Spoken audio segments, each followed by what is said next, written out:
رسول کی بات اس کا مذاق اڑا سکیں. دیکھو پھر وہی بات آ گئی, دیکھا یہ پھر وہی کہہ دیا, اسی لیے بلایا تھا انہوں نے. بھئی یہ تو یہ ہوتا رہے گا, یہاں تو بار بار پیسے مانگا جاتا رہے گا, بار بار نکلنے کے لیے کہا جائے گا. بس چھوٹا سا فکرہ کہہ دیا تاکہ جو پوری ایک تقریر ہو رہی ہے اللہ کے رسول کی اس کے اثر کو ڈائلیوٹ کر دیں. اور جب اجتماع ختم ہو جاتا اللہ کے رسول کہتے بھئی ٹھیک ہے برخاست مجلس, پھر جاتے نہیں تھے, بیٹھے رہتے تھے تاکہ اگر کسی ساتھی کے ذہن میں آج کی اجتماع کی کارروائی سے, گفتگو سے کوئی اس کا ذہن کے اندر ایمان پیدا ہوا ہے, اس ایمان کو ختم کر کے اٹھے. اللہ تعالیٰ نے اس حوالے سے پابندی لگائی. فرمایا یا ایھا الذین آمنوا, اے لوگوں جو ایمان لائے ہو, اذا قیل لکم تفصحوا فی المجالس, جب تم سے کہا جائے کہ مجلسوں میں ذرا کھل کے بیٹھو, فافصحوا تو کھل کے بیٹھا کرو, ساتھ ساتھ جڑ کر بیٹھنے کی ضرورت نہیں ہے. یفصح اللہ لکم, اگر تم کھل جاؤ گے تو اللہ تعالیٰ بھی تمہارے لیے کشادگی پیدا کرے گا. فَإِذَا قِيلَ انشُزُوا, اور جب کہا جائے کہ اٹھ جاؤ, محفل ختم, جاؤ گھروں کو, فانشزوا, تو پھر اٹھ جایا کرو. یرفع اللہ الذین آمنوا منکم والذین اوتوا العلم درجات, اللہ تعالیٰ اٹھا دے گا, پھر بلند کر دے گا تم میں سے ان لوگوں کو جو ایمان لائے اور وہ کہ جنہیں علم دیا گیا, درجوں کے اعتبار سے. تم اللہ کے رسول کے کہنے پر اٹھو گے, اللہ تعالیٰ تمہیں بلند کر دے گا درجوں کے اعتبار سے. واللہ بما تعملون خبیر, جو کچھ تم کر رہے ہو اللہ تعالیٰ اس سے باخبر ہے. پھر منافقین اللہ کے رسول کا وقت برباد کرتے تھے, تنہائی میں آپ کے پاس آ جاتے, جی مشورہ کرنا ہے. مقصود کیا ہوتا تھا؟ تاکہ لوگوں پر تاثر دیا جائے کہ ہمارے اللہ کے رسول سے خاص مراسم ہیں, ہمارے ان سے خاص سرگوشیاں ہوتی ہیں, ہم خاص ان سے وقت لیتے ہیں, ان کے پاس جاتے ہیں, لوگوں کے سامنے نماز کے دوران حجرے سے اللہ کے رسول کے ساتھ نکل رہے ہیں تاکہ لوگ کہیں کہ اسے بڑی قربت حاصل ہے. محفل میں اللہ کے رسول بیٹھے ہیں, چلے گئے قریب جا کر سرگوشی شروع کر دی, گفتگو اللہ کے رسول سے کر رہے ہیں, دیکھ رہے ہیں لوگوں کو تاکہ لوگ دیکھیں یہ تو بڑا قریبی ہے اللہ کے رسول کا ساتھی, اس کی تو خاص راز و نیاز کی باتیں ہوتی ہیں. اللہ کے رسول کو اس قسم کی حرکتوں سے تکلیف ہوتی تھی, لیکن اللہ کے رسول میں انتہائی مروت تھی اور آپ کچھ کہتے نہیں تھے. اللہ تبارک و تعالیٰ نے اپنے حبیب کے مسئلے کو حل کیا. فرمایا یا ایھا الذین آمنوا, اے لوگوں جو ایمان لائے ہو, اذا ناجیتم الرسول, جو تم رسول صلی اللہ علیہ وسلم سے کوئی خفیہ علیحدگی میں مشورہ کرو, فقدموا بین یدی نجواکم صدقہ, تو اپنا مشورہ کرنے سے پہلے اللہ کی راہ میں صدقہ دو. ہم آج کی اصطلاح میں کہیں گے اللہ نے ٹیکس لگا دیا کہ پہلے ٹیکس دو اور پھر جا کے اللہ کے رسول سے سرگوشی کرو. ذالک خیر لکم واطہر, یہ تمہارے لیے بہتر بھی ہے اور پاکیزہ بھی ہے. فإن لم تجدوا, اور اگر تم صدقے کی رقم نہ پاؤ, فإن اللہ غفور رحیم, تو بے شک اللہ بخشنے والا اور رحم کرنے والا ہے. اب وہ لوگ جو صرف اللہ کے رسول کا ٹائم ضائع کرنے کے لیے یہ حرکت کرتے تھے, اب جب دیکھا کہ اب تو صدقہ دینا پڑے گا تو لہٰذا وہ رک گئے اور اللہ کے رسول کا مسئلہ حل ہو گیا, ان کی پریشانی دور ہو گئی. اب اللہ نے اس حکم کو منسوخ کر دیا اور اس کے بعد کھرا اور کھوٹا علیحدہ ہو گیا کہ کون واقعی اللہ کے رسول سے مشورہ کرنا چاہتا ہے, ضروری ہے اس کا مشورہ, اور کون صرف اپنی اہمیت کو لوگوں کے سامنے ظاہر کرنے کے لیے حرکتیں کر رہا ہے. اب اس کے بعد یہ حکم اللہ نے منسوخ کر دیا. فرمایا اشفقتم ان تقدموا بین یدی نجواکم صدقات, تو کیا تم ڈر گئے کہ تم اپنے خفیہ مشوروں سے پہلے صدقات پیش کرو. فإذ لم تفعلوا, تو اگر تم نے ایسا نہ کیا, وتاب اللہ علیکم, تو اللہ نے تم پہ نظر کرم کی. فاقیموا الصلاۃ وآتوا الزکاۃ, بس قائم کرو نماز اور دو زکوٰۃ. واطیعوا اللہ ورسولہ, اللہ اس کے رسول کی اطاعت کرو. واللہ خبیر بما تعملون, جو کچھ تم کر رہے ہو اللہ تعالیٰ اس سے باخبر ہے. الم تر الی الذین تولوا قوما غضب اللہ علیہم, اب ان منافقین کا ایک اور برا وصف, اور وہ ہے دین کے دشمنوں کے ساتھ دوستیاں کرنا. جیسے آج دین کے دشمنوں کے ہم اتحادی بنے ہوئے ہیں, منافقانہ طرز ملم نے اختیار کر رکھا ہے. یہی ان کا معاملہ تھا منافقین کا, یہودیوں سے جا کے دوستیاں کرتے کہ بڑے پیسے والے ہیں, کبھی مشکل ہوئی تو ان سے مدد مل سکتی ہے. الم تر الی الذین تولوا قوما غضب اللہ علیہم, کیا تم نے نہیں دیکھا ان لوگوں کو جو کہ دوستی کرتے ہیں اس قوم سے کہ جس پر اللہ تبارک و تعالیٰ کا غضب ہوا. ما ہم منکم, یہ منافقین اے مسلمانوں نہ تم میں سے ہیں, ولا منہم, نہ ان میں سے ہیں. منافق کسی کے ساتھ مخلص نہیں ہے, منافق صرف مخلص ہے اپنے مال اور اپنی جان کے ساتھ، وہ کسی کے ساتھ قربانی نہیں دے گا، جہاں بھی قربانی دے گا مال اور جان لگانا پڑے گا، نہ تم میں سے ہے نہ ان میں سے ہے۔ وَيَحْلِفُونَ عَلَى الْكَذِبِ، اور وہ حلف اٹھاتے ہیں جھوٹ پر، قسمیں کھاتے ہیں جھوٹ پر، وَهُمْ يَعْلَمُونَ، اور جب کہ وہ جانتے ہیں۔ أَعَدَّ اللَّهُ لَهُمْ عَذَابًا شَدِيدًا، اللہ نے ان کے لیے شدید عذاب تیار کر رکھا ہے۔ إِنَّهُمْ سَاءَ مَا كَانُوا يَعْمَلُونَ، بے شک برا عمل ہے جو وہ کر رہے ہیں۔ اتخذوا ایمانہم جنتاً، انہوں نے اپنی قسموں کو بنا لیا ہے ڈھال، جب بھی پوچھا جائے بھئی کیوں کیا تو قسم کھا کے مکر گئے۔ فصدوا عن سبیل اللہ، تو وہ دوسروں کو روکتے ہیں اللہ کی راہ سے اور خود بھی رکتے ہیں اللہ کی راہ سے۔ فلہم عذاب مہین، ان کے لیے ذلت والا عذاب ہے۔ لن تغنی عنہم اموالہم ولا اولادہم من اللہ شیئا، ان کے مال ان کی اولادیں اللہ کے سامنے کچھ بھی کام نہ آئیں گے۔ اولئک اصحاب النار ہم فیہا خالدون، وہ آگ والے ہیں اس میں ہمیشہ ہمیش رہیں گے۔ یوم یبعثہم اللہ جمیعا، اس روز قیامت کے دن اللہ ان سب کو اٹھائے گا۔ فیحلفون لہ کما یحلفون لکم، اللہ کے سامنے بھی قسمیں کھائیں گے جھوٹی جیسے تمہارے سامنے کھاتے ہیں۔ ویحسبون انہم علی شیء، اور وہ سمجھیں گے کہ وہ کسی دلیل پر ہیں۔ الا انہم هم الکاذبون، جان لو کہ وہ جھوٹے ہیں۔ استحوذ علیہم الشیطان، شیطان نے ان کو قابو کر لیا ہے۔ فانساہم ذکر اللہ، انہیں اللہ کی یاد سے غافل کر دیا ہے۔ اولئک حزب الشیطان، یہ ہے شیطان کی پارٹی۔ الا ان حزب الشیطان هم الخاسرون، جان لو کہ شیطان کی پارٹی خسارے میں جانے والی ہے۔ بارک اللہ لی ولکم فی القرآن العظیم ونفعنی وإیاکم بالآیات والذکر الحکیم۔ هذا القرآن يوحدنا لطريق الخير يوجهنا، هذا بلاغ للناس، یہ قرآن لوگوں کے لیے اللہ کا پیغام۔ هذا القرآن يوحدنا لطريق الخير يوجهنا، الله تعالى أنزله ورسول الله نحمده ونصلي على رسوله الكريم، اما بعد فاعوذ باللہ من الشیطان الرجیم، بسم اللہ الرحمن الرحیم۔ ان الذین یحادون اللہ ورسولہ اولئک فی الاذلین، صدق اللہ العظیم۔ رب اشرح لی صدری ویسر لی امری واحلل عقدۃ من لسانی یفقہوا قولی، آمین یا رب العالمین۔ محترم حضرات اور معزز خواتین، سورہ مجادلہ میں 13 آیتوں میں اللہ نے مخفی حزب الشیطان، منافقین، ان کے برے اوصاف بیان کیے اور ان کو حزب الشیطان قرار دیا، اولئک حزب الشیطان۔ اب اس کے بعد پھر 2 آیتوں میں اللہ تعالیٰ جو کھلم کھلا حزب الشیطان ہے، جو کھلم کھلا کافر ہیں، اللہ تبارک و تعالیٰ ان کی مذمت فرما رہا ہے۔ ارشاد ہوتا ہے ان الذین یحادون اللہ ورسولہ، بے شک وہ لوگ جو کھلم کھلا مخالفت کرتے ہیں، مہاذرائی کرتے ہیں اللہ اس کے رسول سے، اولئک فی الاذلین، وہی لوگ ہوں گے ذلیل ہونے والے۔ کتب اللہ، اللہ نے یہ بات لکھ دی ہے، لأغلبن انا ورسولی، کہ ضرور میں غالب آؤں گا اور میرے رسول غالب آئیں گے۔ اللہ کے رسولوں کے دشمن قوم نوح کی طرح، قوم ہود کی طرح، قوم سمود کی طرح برباد ہوں گے، رسوا ہوں گے، ذلیل ہوں گے۔ ان اللہ قوی عزیز، بے شک اللہ تعالیٰ بہت طاقتور ہے اور بہت ہی زبردست ہے۔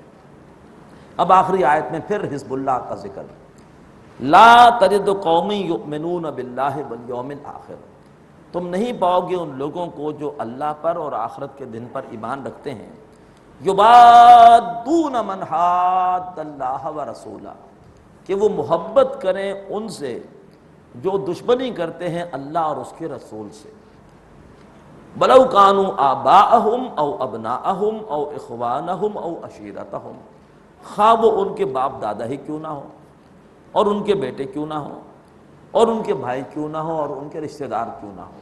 یہ ہے 2 قومی نظریہ۔ ہماری قومیت کی بنیاد نسل نہیں ہے، ہماری قومیت کی بنیاد نظریہ ہے، اسلام ہے، توحید ہے، اللہ کے رسول صلی اللہ علیہ وسلم کی رسالت ہے۔ تو اگر سگا بھائی ہے لیکن اگر وہ اللہ اس کے رسول کے ساتھ دشمنی کر رہا ہے، اس سے ہمارا کوئی تعلق نہیں۔ اگر موقع ملے گا کسی جنگ میں تو ہرگز اس کا کوئی لحاظ نہیں کریں گے۔ فرمایا نہیں تم پاؤ گے ان لوگوں کو جو اللہ اور آخرت پر ایمان رکھتے ہیں کہ وہ ایسے لوگوں کے ساتھ محبت کریں جو اللہ اس کے رسول کے ساتھ دشمنی کرتے ہیں، اگرچہ وہ ان کے باپ دادا ہی کیوں نہ ہوں، ان کے بیٹے کیوں نہ ہوں، ان کے بھائی کیوں نہ ہوں، اور ان کے رشتہ دار کیوں نہ ہوں۔ اولئک کتب فی قلوبہم الایمان، یہ وہ لوگ ہیں کہ اللہ تبارک و تعالیٰ نے ان لوگوں کے دلوں میں ایمان کو لکھ دیا ہے، جن کا یہ طرز عمل ہو کہ وہ ہرگز اللہ کے اور اس کے رسول کے دشمنوں کے ساتھ کوئی محبت نہ رکھیں، گویا ان کے دلوں میں اللہ نے ایمان لکھ دیا ہے۔ وَأَيَّدَهُمْ بِرُوحٍ مِّنْهُ، اور اللہ نے اپنی روح سے ان کو اور تقویت دی ہے۔ روح سے مراد قرآن۔ اللہ تعالیٰ نے سورہ مومن میں، سورہ نحل کے شروع میں وحی کے لیے بھی، قرآن کے لیے بھی لفظ روح استعمال کیا ہے۔ یلقی الروح من امرہ علی من یشاء من عبادہ، تو اللہ نے اس قرآن کے ذریعے سے اور ان کو تقویت دی ہے، اور ان کے ایمان کو جلا بخشی ہے، ان کے عمل کو ترقی دی ہے۔ وَيُدْخِلُهُمْ جَنَّاتٍ تَجْرِي مِن تَحْتِهَا الْأَنْهَارُ، اور اللہ ان کو داخل کرے گا ان باغات میں کہ جن کے نیچے سے نہریں جاری ہیں، خالدین فیہا، ان باغات میں وہ ہمیشہ رہنے والے ہوں گے۔ رضی اللہ عنہم ورضوا عنہ، اللہ ان سے راضی ہو گیا اور وہ اللہ سے راضی ہو گئے۔ اولئک حزب اللہ، یہ ہے اللہ کی پارٹی۔ اللہ ہمیں اس پارٹی میں شامل ہونے کی توفیق عطا فرمائے۔ الا ان حزب اللہ هم المفلحون، اور جان لو کہ بے شک اللہ کی پارٹی ہی فلاح پانے والی ہے۔ سورۃ الحشر، بسم اللہ الرحمن الرحیم۔ سورۃ الحشر کا پہلا رکوع نازل ہوا بعد میں اور دوسرا رکوع نازل ہوا پہلے، لیکن ترتیب تلاوت میں پہلا رکوع جو ہے وہ ترتیب تلاوت میں پہلا ہی ہے، حالانکہ نازل ہی بعد میں ہوا ہے۔ دوسرا رکوع بعد میں ہے ترتیب میں، لیکن نازل وہ پہلے ہوا تھا۔ پس منظر ہے غزوہ بنو نذیر، یہود کا ایک قبیلہ جس نے کہ غزوہ احد کے موقع پر میثاق مدینہ کی خلاف ورزی کی، اور پھر بعد میں اللہ کے رسول کو شہید کرنے کی ناپاک سازش بھی کی۔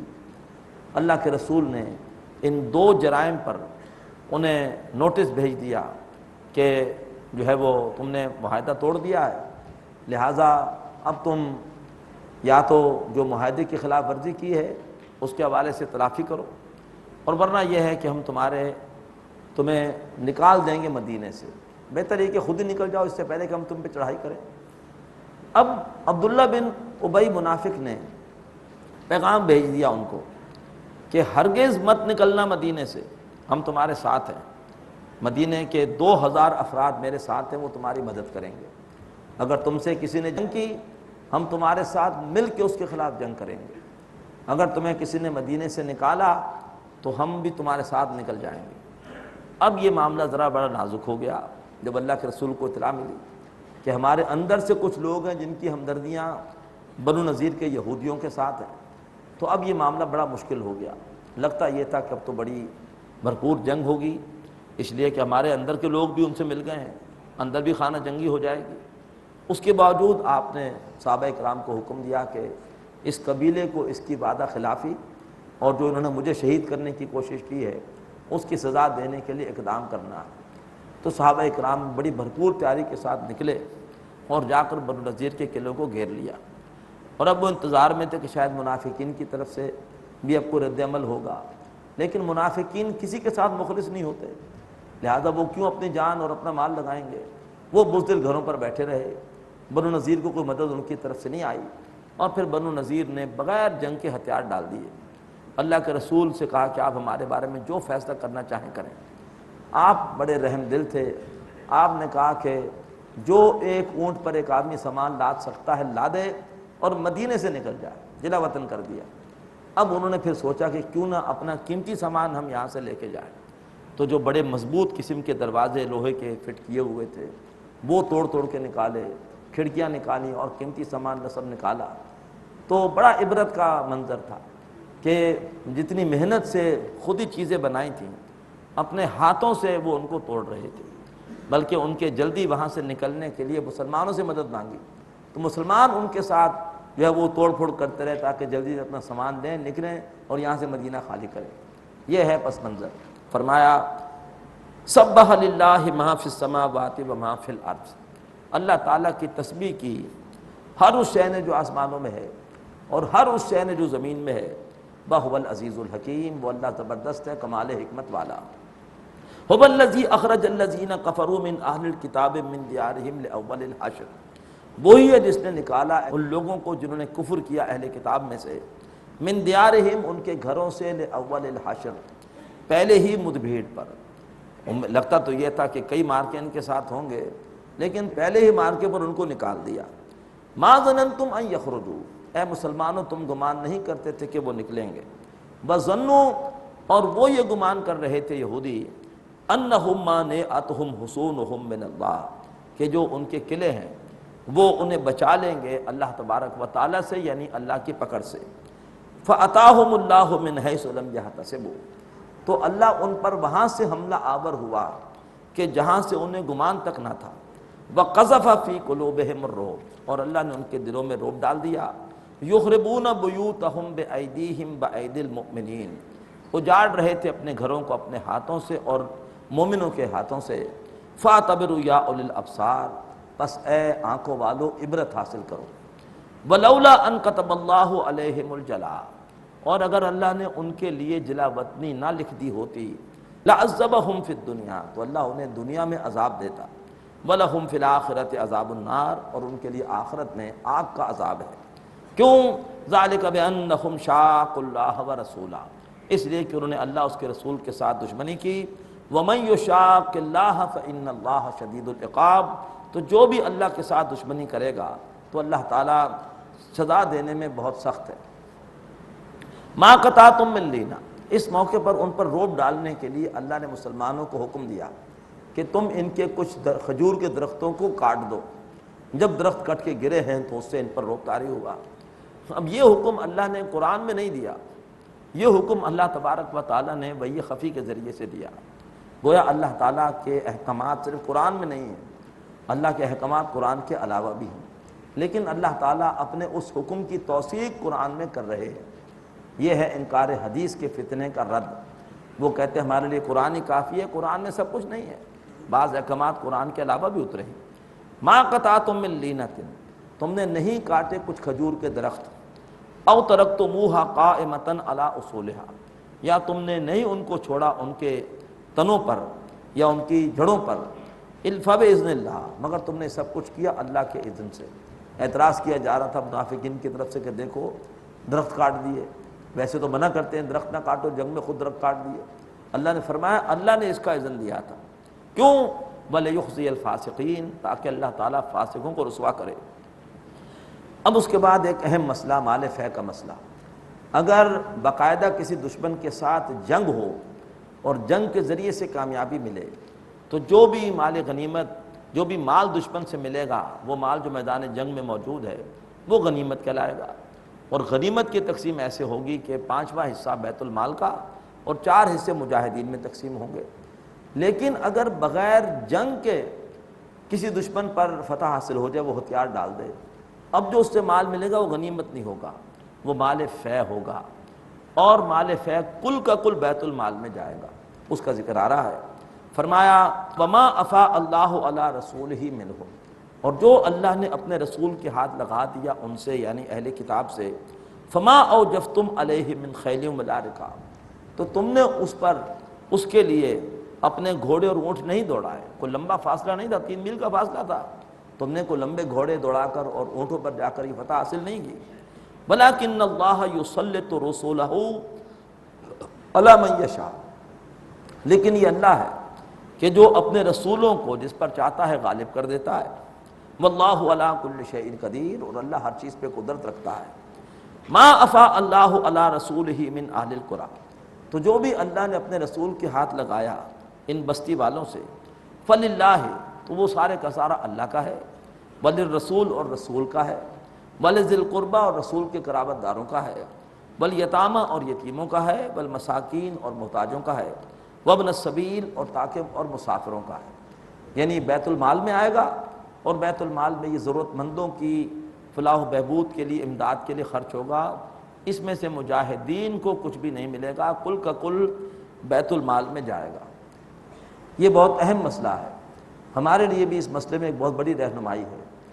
جب حضرت عمر فاروق کے زمانے میں رضی اللہ تعالیٰ عنہ بڑی تعداد میں عراق اور شام کی زمینیں مسلمانوں نے ان پر فتح حاصل کی، تو اب کچھ مجاہدین کا یہ خیال تھا کہ یہ زمینیں غنیمت کے طور پر مجاہدین میں تقسیم کر دی جائیں۔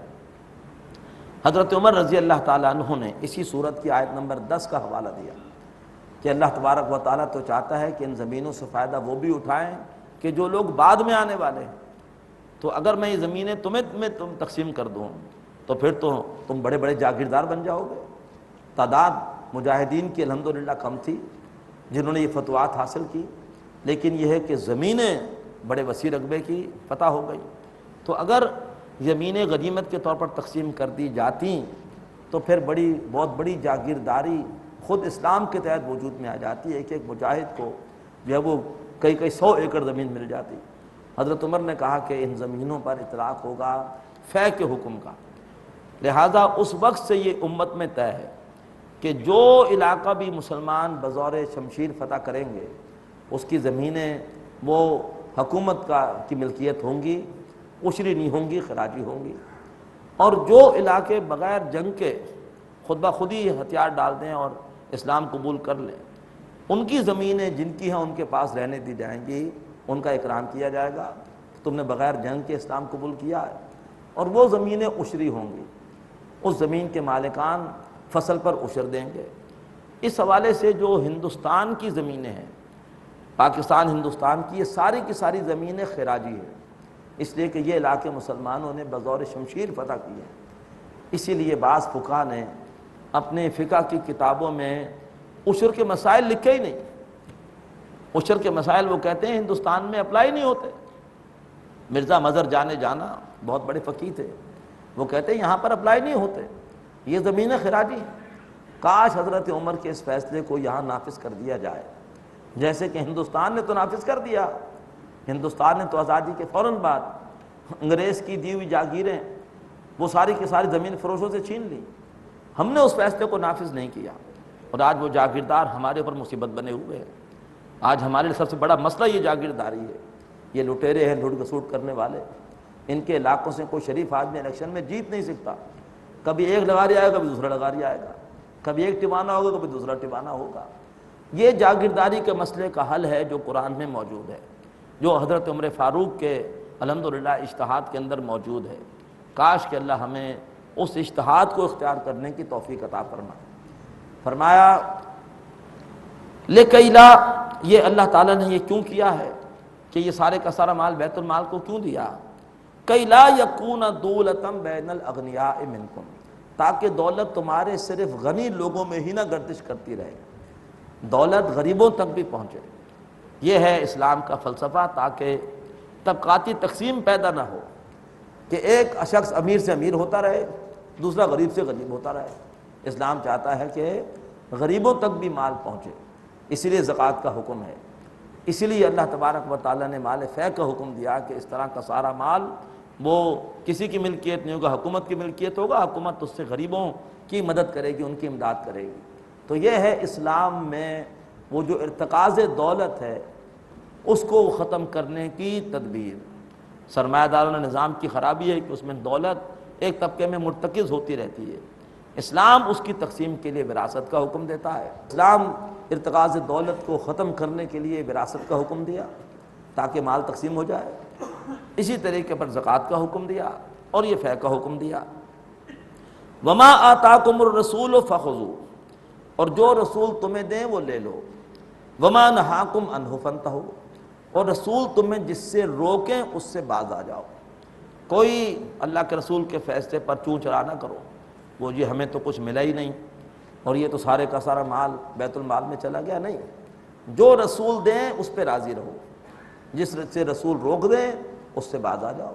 لیکن اس آیت کا مفہوم بڑا وسیع ہے، صرف مال فے کی حد تک یا مال غنیمت کی حد تک نہیں ہے، بلکہ یہ ہے کہ رسول کی بھی ایک حیثیت ہے ہمارے لیے اتباع کے حوالے سے ہمیں ہر حکم رسول کے ذریعے سے مل رہا ہے، قرآن بھی رسول کے ذریعے سے ملا اور قرآن پر عمل کی رہنمائی بھی رسول کے ذریعے سے ملی۔ تو جو رسول کہیں وہ کرو اور جس سے رسول روکے اس سے رک جاؤ۔ یہ ہے حدیث کی اہمیت، یہ ہے قرآن مجید کی اہمیت، یہ وہ تفسیر ہے جو عبداللہ بن مسعود نے اس آیت کی ہے رضی اللہ تعالیٰ عنہ۔ رسول جس چیز کا حکم دیں اسے قبول کر لو، رسول جس چیز سے روکے اس سے باز آ جاؤ۔ فاتقوا اللہ، اللہ کی نافرمانی سے بچو۔ ان اللہ شدید العقاب، بے شک اللہ سزا دینے میں بہت سخت ہے۔ اب یہ مال فیع اللہ کے رسول کن کو دیں گے؟ فرمایا للفقراء المہاجرین، یہ ان مہاجر فقراء کے لیے ہے جنہوں نے مکہ سے ہجرت کی ہے مدینہ کی طرف۔ الذین اخرجوا من دیارہم، وہ کہ جن کو ان کے گھروں سے نکال دیا گیا، واموالہم، اور ان کے مالوں سے محروم کر دیا گیا، یبتغون فضلا من اللہ ورضوانا، وہ اللہ تعالیٰ کا فضل اور اس کی رضا چاہتے ہیں، وینصرون اللہ ورسولہ، اور جنہوں نے اللہ اس کے رسول کی مدد کی، اولئک هم الصادقون، ایسے ہی لوگ سچے ہیں۔ والذین تبوؤا الدار والایمان من قبلہم، اور وہ لوگ جو کہ ان سے پہلے آباد کر رہے تھے گھر مدینے میں اور ایمان کو آباد کر رہے تھے اپنے دلوں میں، یحبون من ہاجر الیہم، اور وہ کہ جنہوں نے محبت کی ان سے جو ان کی طرف ہجرت کر کے آئے، ولا یجدون فی صدورہم حاجۃ مما اوتوا، اور جو بھی ان مہاجرین کو دیا جاتا ہے اس کے حوالے سے وہ اپنے سینوں میں کوئی تنگی محسوس نہیں کرتے کہ کیوں ان کو دیا جا رہا ہے، بلکہ ان کی کیفیت تو یہ ہے وَيُؤْثِرُونَ عَلَىٰ أَنفُسِهِمْ، وہ مہاجر صحابہ کو اپنے اوپر ترجیح دیتے ہیں، وَلَوْ كَانَ بِهِمْ خَصَاصَةٌ، خواہ خود کتنے تنگ دست کیوں نہ ہو، لیکن وہ چاہتے ہیں کہ مدد مہاجر صحابہ کی کر دی جائے، ہمیں کچھ نہ دیا جائے۔ یہ ہے اللہ کے رسول کی تربیت کا نتیجہ، ورنہ پہلے چھوٹی چھوٹی باتوں پر جھگڑا ہوتا تھا، لیکن اب کیا ہے، اپنا حصہ بھی دوسرے کو دینے کو تیار۔ یہ ہے فکر کی تبدیلی جو کس نے پیدا کی؟ تربیت محمدی نے صلی اللہ علیہ وآلہ وسلم۔ اللہ کے رسول نے انصاری صحابہ سے کہا کہ تم نے مہاجر صحابہ کو جب وہ یہاں پر آئے تھے تم نے اپنے مال میں سے بڑا حصہ دیا، لہٰذا اب میں تمہارے سامنے دو آپشن رکھتا ہوں، تم نے جو کچھ دیا ہے مہاجر صحابہ کو ان سے واپس لے لو تو میں اس مال فیع سے ان کی مدد کر دوں گا، دوسرا آپشن یہ ہے کہ مت لو واپس تو میں مال فیع میں سے تمہیں بھی دوں گا ان کو بھی دوں گا۔ انصاری صحابہ نے کہا کہ ہمیں یہ دونوں آپشن قبول نہیں، نہ ہم یہ چاہتے ہیں کہ ہم ان سے اپنا دیا ہوا مال واپس لے لیں تاکہ آپ مال فیع صرف انہی کو دیں، اور نہ ہم یہ چاہتے ہیں کہ آپ ہمارا دیا ہوا مال ان کے پاس رہنے دیں اور مال فیع میں سے آپ ہمیں بھی دیں ان کو بھی دیں۔ ہم چاہتے ہیں کہ ہمارا مال بھی ان کے پاس رہے اور آپ سارے کا سارا مال فیع انہی میں تقسیم کر دیں۔ کتنی بڑی قربانی!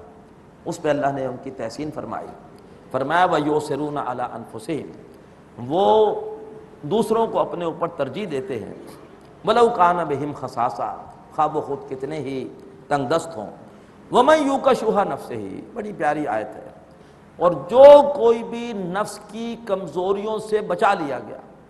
لفظ شح اس کا ترجمہ اردو میں ممکن ہی نہیں، یہ ایک ایسا لفظ ہے جو نفس کی تمام کمزوریوں کا احاطہ کرتا ہے، چاہے وہ کمزوری بخل کی صورت میں ہو، چاہے لالچ کی صورت میں ہو، چاہے تکبر کی صورت میں ہو، چاہے کینے حسد کی صورت میں ہو، جنسی اعتبار سے کوئی خرابی ہو، جتنی بھی نفس کی خرابیاں ہیں ایک لفظ شح میں موجود ہیں۔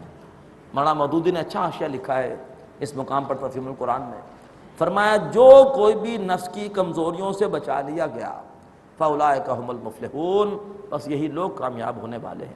ایک صحابی کی دعا ہے، آپ بھی یاد کر لیجئے، اللہم قنی شح نفسی، اللہم قنی شح نفسی، اللہم قنی شح نفسی، اے اللہ مجھے نفس کی لالچ سے بچا لے۔ طواف کر رہے ہیں یہی دعا پڑھ رہے، کسی نے کہا کہ بھائی اور بھی بہت سی دعائیں تم ایک ہی دعا پڑھ رہے ہو، کہہ لیں گے تم نے قرآن میں سنا نہیں کہ وَمَن یُوقَ شُحَّ نَفْسِهِ فَأُولَٰئِکَ هُمُ الْمُفْلِحُونَ، جو جی کی تمام کمزوریوں سے بچا لیا گیا وہ کامیاب ہو گیا۔ تو میں ایک ہی دعا کر رہا ہوں، اللہم قنی شح نفسی، اے اللہ مجھے میرے جی کی کمزوریوں سے بچا لے، اے اللہ مجھے میرے نفس کی کمزوریوں سے بچا لے۔ وَالَّذِينَ جَاءُوا مِن بَعْدِهِمْ، اور وہ لوگ جو کہ ان مہاجر اور انصار کے بعد آئے، یعنی جو بعد میں ایمان لائے یا جو بعد میں پیدا ہو رہے ہیں، حضرت عمر نے انہی کا خیال کیا کہ ان کو بھی ان زمینوں سے استفادے کا موقع ملنا چاہیے۔ میں کیوں زمینوں کو کسی انسان کی ملکیت میں دے دوں؟ یہ بیت المال میں رہیں گی، اور قیامت تک جو لوگ آتے رہیں گے ان کو بھی ان زمینوں سے فائدہ اٹھانے کا موقع ملے گا۔ ریاست اس مال کو سب کی ویلفیئر کے لیے استعمال کرے گی۔ والذین جاؤوا من بعدہم، اور وہ لوگ جو ان کے بعد آئے، یقولون ربنا اغفر لنا، وہ یہ دعا کرتے ہیں کہ رب ہمیں بخش دے، ولاخواننا الذین سبقونا بالایمان، اور ہمارے ان بھائیوں کو بھی بخش دے کہ جنہوں نے ہم سے ایمان کے حوالے سے سبقت کی، ولا تجعل فی قلوبنا غلا للذین آمنوا، اور ہمارے دلوں میں اہل ایمان کے لیے کوئی کدورت پیدا نہ ہونے دے، ہمارے دل اہل ایمان کے حوالے سے بالکل صاف رہے۔ ولا تجعل فی قلوبنا غلا للذین آمنوا، اور ہمارے دلوں میں اہل ایمان کے حوالے سے کوئی کدورت پیدا نہ ہونے دے۔ ربنا انک رؤوف الرحیم، اے ہمارے رب بے شک تو بہت مہربان اور بہت ہی رحم فرمانے والا ہے۔ یہ وہ دعا ہے جو ہمیں مانگتے رہنا چاہیے۔ اس میں دعا ہے ہمارے ان بہن بھائیوں کے لیے جو اس دنیا سے چلے گئے، جو فوت ہو گئے۔ الفاظ ہیں اس میں کہ ربنا اغفر لنا ولاخواننا الذین سبقونا بالایمان، اے ہمارے رب ہمیں بھی بخش دے اور ہمارے ان بھائیوں کو بھی جنہوں نے ہم سے ایمان میں سبقت کی تھی، جو ہم سے پہلے ایمان میں داخل ہوئے تھے، جنہوں نے پہلے اسلام قبول کیا تھا، اور ہمارے دلوں میں اہل ایمان کے لیے کوئی کدورت نہ ہو۔ اے رب ہمارے بے شک تو مہربان ہے، رحم کرنے والا۔ اقول قولی ھذا واستغفر اللہ لی ولکم ولسائر المسلمین والمسلمات۔ هذا القرآن يوحدنا لطريق الخير يوجهنا، هذا بلاغ للناس، یہ قرآن لوگوں کے لیے اللہ کا پیغام ہے۔ هذا القرآن يوحدنا لطريق الخير يوجهنا، الله تعالى أنزله ورسول الله نحمده ونصلي على رسوله الكريم، اما بعد فاعوذ باللہ من الشیطان الرجیم، بسم اللہ الرحمن الرحیم۔ الم تر الی الذین نافقوا یقولون لاخوانهم الذین کفروا من اہل الکتاب لئن اخرجتم لنخرجن معکم ولا نطیع فیکم احدا ابدا وَإِن قُوتِلْتُمْ لَنَنْصُرَنَّكُمْ وَاللَّهُ يَشْهَدُ إِنَّهُمْ لَكَاذِبُونَ۔ صدق اللہ العظیم۔ رب اشرح لي صدری ویسر لي امری واحلل عقدۃ من لسانی یفقہوا قولی، آمین یا رب العالمین۔ محترم حضرات اور معزز خواتین، سورۃ الحشر کا رکوع نمبر 2 ترتیب تلاوت کے اعتبار سے تو بعد میں ہے، لیکن اس کا نزول پہلے ہوا تھا۔ غزوہ بنو نذیر سے پہلے منافقین جس طرح سے یہود کو اپنی مدد کی یقین دہانیاں کرا رہے تھے، اللہ تبارک و تعالیٰ ان کا تذکرہ فرما رہا ہے۔ فرمایا الم تر الی الذین نافقوا، اے نبی کیا آپ نے نہیں دیکھا ان لوگوں کی طرف کہ جو منافق ہوئے، یقولون لاخوانہم الذین کفروا، اور وہ کہتے ہیں اپنے ان بھائیوں سے جنہوں نے کفر کیا، یعنی یہودیوں سے، من اہل الکتاب، اہل کتاب میں سے، وہ کہتے ہیں اپنے ان بھائیوں سے جنہوں نے کفر کیا اہل کتاب میں سے، لئن اخرجتم، اگر تم نکالے گئے، لنخرجن معکم، تو ہم بھی ضرور تمہارے ساتھ نکل جائیں گے، ولا نطیع فیکم احدا ابدا، اور ہم تمہارے بارے میں کسی کی بھی اطاعت کبھی بھی نہیں کریں گے۔ بڑا تنزیہ جملہ ہے، براہ راست اللہ کے رسول پر حملہ ہے۔ احدن سے مراد کون ہے؟ اللہ کے رسول، کہ ہم تمہارے بارے میں کسی کی بات کبھی بھی نہیں مانیں گے۔ وَإِن قُوتِلْتُمْ، اور اگر تم سے جنگ کی گئی، لَنَنْصُرَنَّكُمْ، ہم ضرور تمہاری مدد کریں گے۔ وَاللَّهُ يَشْهَدُ إِنَّهُمْ لَكَاذِبُونَ، اور اللہ تعالیٰ گواہی دیتا ہے کہ بے شک وہ یقیناً جھوٹے ہیں۔ لَإِنْ اُخْرِجُوا، اگر وہ منافقین مدینہ سے نکالے گئے، لا یخرجون معہم، تو یہ ان کے ساتھ نہیں نکلیں گے، وَلَا إِن قُوتِلُوا، اور اگر ان کے ساتھ جنگ کی گئی، لا ينصرونہم، یہ ان کی مدد نہیں کریں گے، وَلَا إِن نَصَرُوهُم، اور اگر انہوں نے ان کی مدد کی بھی، لَيُوَلُّنَّ الْأَدْبَارَ، تو پھر ضرور پیٹ پھیر کے بھاگیں گے، ثُمَّ لَا يُنصَرُونَ، اور پھر ان کی کوئی بھی مدد نہیں کی جائے گی۔ لَأَنْتُمْ أَشَدُّ رَهْبَةً فِي صُدُورِهِم مِّنَ اللَّهِ، یقیناً تم خوف کے اعتبار سے، ڈر کے اعتبار سے زیادہ شدید ہو ان کے دلوں میں اللہ کے مقابلے میں۔ ذَلِكَ بِأَنَّهُمْ قَوْمٌ لَا يَفْقَهُونَ، اس لیے کہ یہ وہ لوگ ہیں جو سمجھتے نہیں ہیں۔ لَا يُقَاتِلُونَكُمْ جَمِيعًا، اور یہ یہودی کبھی بھی تم سے مل کے نہیں لڑیں گے۔ ان کے 3 قبیلے ہیں، تم نے بنو قینقاع کے خلاف کارروائی کی، محاصرہ کیا، دونوں قبیلوں ان کی مدد کے لیے نہیں آئے۔ تم بنو نذیر کے خلاف جب کارروائی کرو گے، بنو قریظہ ان کی مدد کے لیے نہیں آئیں گے۔ فرمایا یہ کبھی بھی تم سے مل کر جنگ نہیں کریں گے، الا فی قرى محصنۃ، مگر یہ ہے کہ ایسی بستیوں کی اوٹ میں کہ جن کو محفوظ کر لیا گیا ہو، یعنی قلعوں کے اندر محصور ہو کر یہ تم سے جنگ کریں گے، کبھی بھی کھلے میدان میں نہیں لڑیں گے، بزدل ہیں۔ او من وراء جدر، یا دیواروں کے پیچھے سے لڑیں گے، وہیں سے تم پر تیر چلا دیں گے، وہیں سے تم پر تیزاب پھینک دیں گے، وہیں سے تم پر لوہے کے گرم ٹکڑے پھینکتے رہیں گے۔ باسہم بینہم شدید، ان کے درمیان آپس میں جو لڑائی ہے، ان مختلف یہودی قبیلوں کے آپس میں کے درمیان جو آپس کی لڑائی ہے وہ بہت سخت ہے۔ تحسبہم جمیعا، تم سمجھتے ہو کہ سب ایک ہی ہیں، یہ سارے کے سارے یہودی ہیں۔ وقلوبہم شتیٰ، اور ان کے دل پھٹے ہوئے ہیں۔ ذالک بانہم قوم لا یعقلون، اس لیے کہ یہ وہ لوگ ہیں جو کہ غور و فکر نہیں کرتے۔ اب اشارہ ہے بنو قینقاع کی طرف کہ جس کو جلا وطن کیا گیا تھا غزوہ بدر کے بعد۔ فرمایا کمثل الذین من قبلہم، جیسے کہ مثال ان لوگوں کی جو ان سے پہلے گزرے، قریباً جو ان سے پہلے قریبی گزر چکے ہیں، ذاقوا وبال امرہم، وہ اپنے کیے کا وبال چکھ چکے، ان کو مسلمان مدینے سے جلا وطن کر چکے، وَلَهُمْ عَذَابٌ علیم، اور ان کے لیے بھی مزید دردناک عذاب باقی ہے جو آخرت میں ملے گا۔ کمثل الشیطان، شیطان کی طرح، شیطان کی مثال کی طرح، اس قال للانسان اکفر، جبکہ وہ شیطان انسان سے کہتا ہے کہ کفر کر، انسان کو کفر کی، اللہ کی نافرمانیوں کی پٹی پڑھاتا ہے۔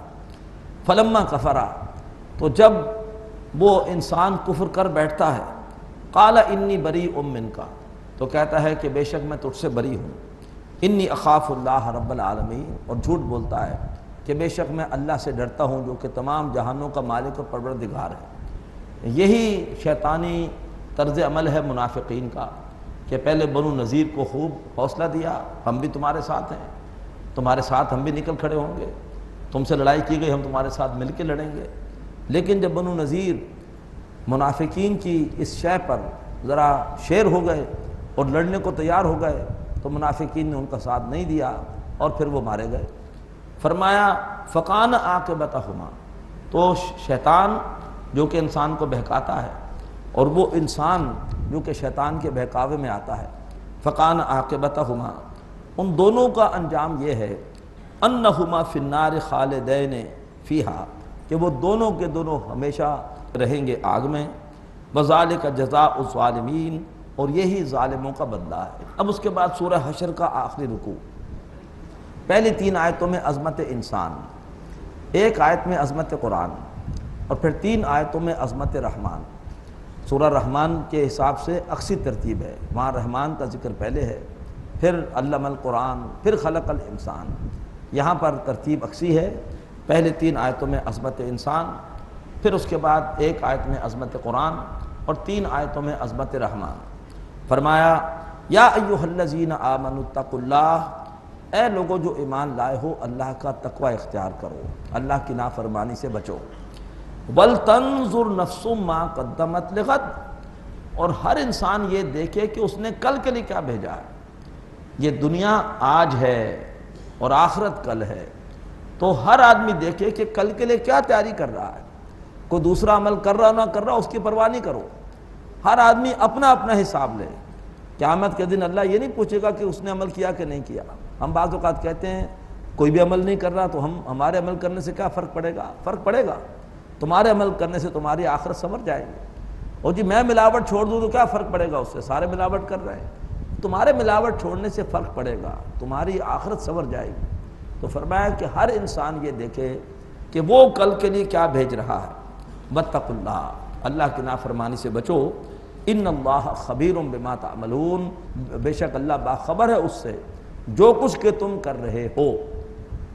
انسان کی اصل فضیلت تقوی میں ہے، انسان کی اصل عظمت تقوی میں ہے۔ ان اکرمکم عند اللہ اتقاکم، اس آیت میں اللہ نے انسان کو 2 مرتبہ اپنا تقوی اختیار کرنے کی تلقین کی ہے کہ میرا تقوی اختیار کرو۔ وَلَا تَكُونُوا كَالَّذِينَ نَسُوا اللَّهَ فَأَنسَاهُمْ أَنفُسَهُمْ، اور ان لوگوں کی طرح مت ہو جانا جنہوں نے اللہ کو بلایا تو اللہ نے ان کو اپنے آپ سے غافل کر دیا۔ اولئک هم الفاسقون، یہی لوگ فاسق ہیں۔ اب اپنے آپ سے غافل کرنے سے کیا مراد ہے؟ کیا کافر اپنے وجود سے غافل ہو جاتے ہیں؟ کیا کھاتے پیتے نہیں ہیں؟ کیا اپنے جسموں کو دھوتے نہیں ہیں؟ کیا اپنے جسموں کے آرام کا خیال نہیں کرتے؟ اس سے مراد کیا ہے؟ مراد یہ ہے کہ انسان کی اصل جو عظمت ہے وہ اس کی روح کی وجہ سے۔ فرشتوں کو اللہ نے کہا تھا کہ جب میں آدم کو بنا سوار دوں اور اس میں اپنی روح ڈال دوں تب تم سجدے میں گر جانا۔ تو اصل تو انسان کی عظمت روح ربانی کی وجہ سے، لیکن جو لوگ اللہ کو بلاتے ہیں اللہ تعالیٰ انہیں اپنی اصل عظمت سے غافل کر دیتا ہے۔ وہ ڈارون کی طرح خود کو نرا حیوان سمجھتے ہیں اور اپنے عظیم مقام سے گویا خود مستعفی ہو جاتے ہیں۔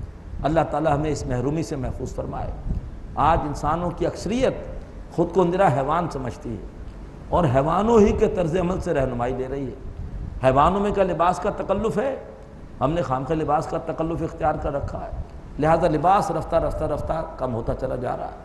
اور یورپ میں تو بالکل مادرزاد برہنیں، اس کو بھی حوصلہ افزائی کی جا رہی ہے۔ اسی طرح کیا جانوروں میں کوئی نکاح کا بندھن ہوتا ہے اور ہم خام خواہ نکاح کے تکلفات میں پڑتے ہیں؟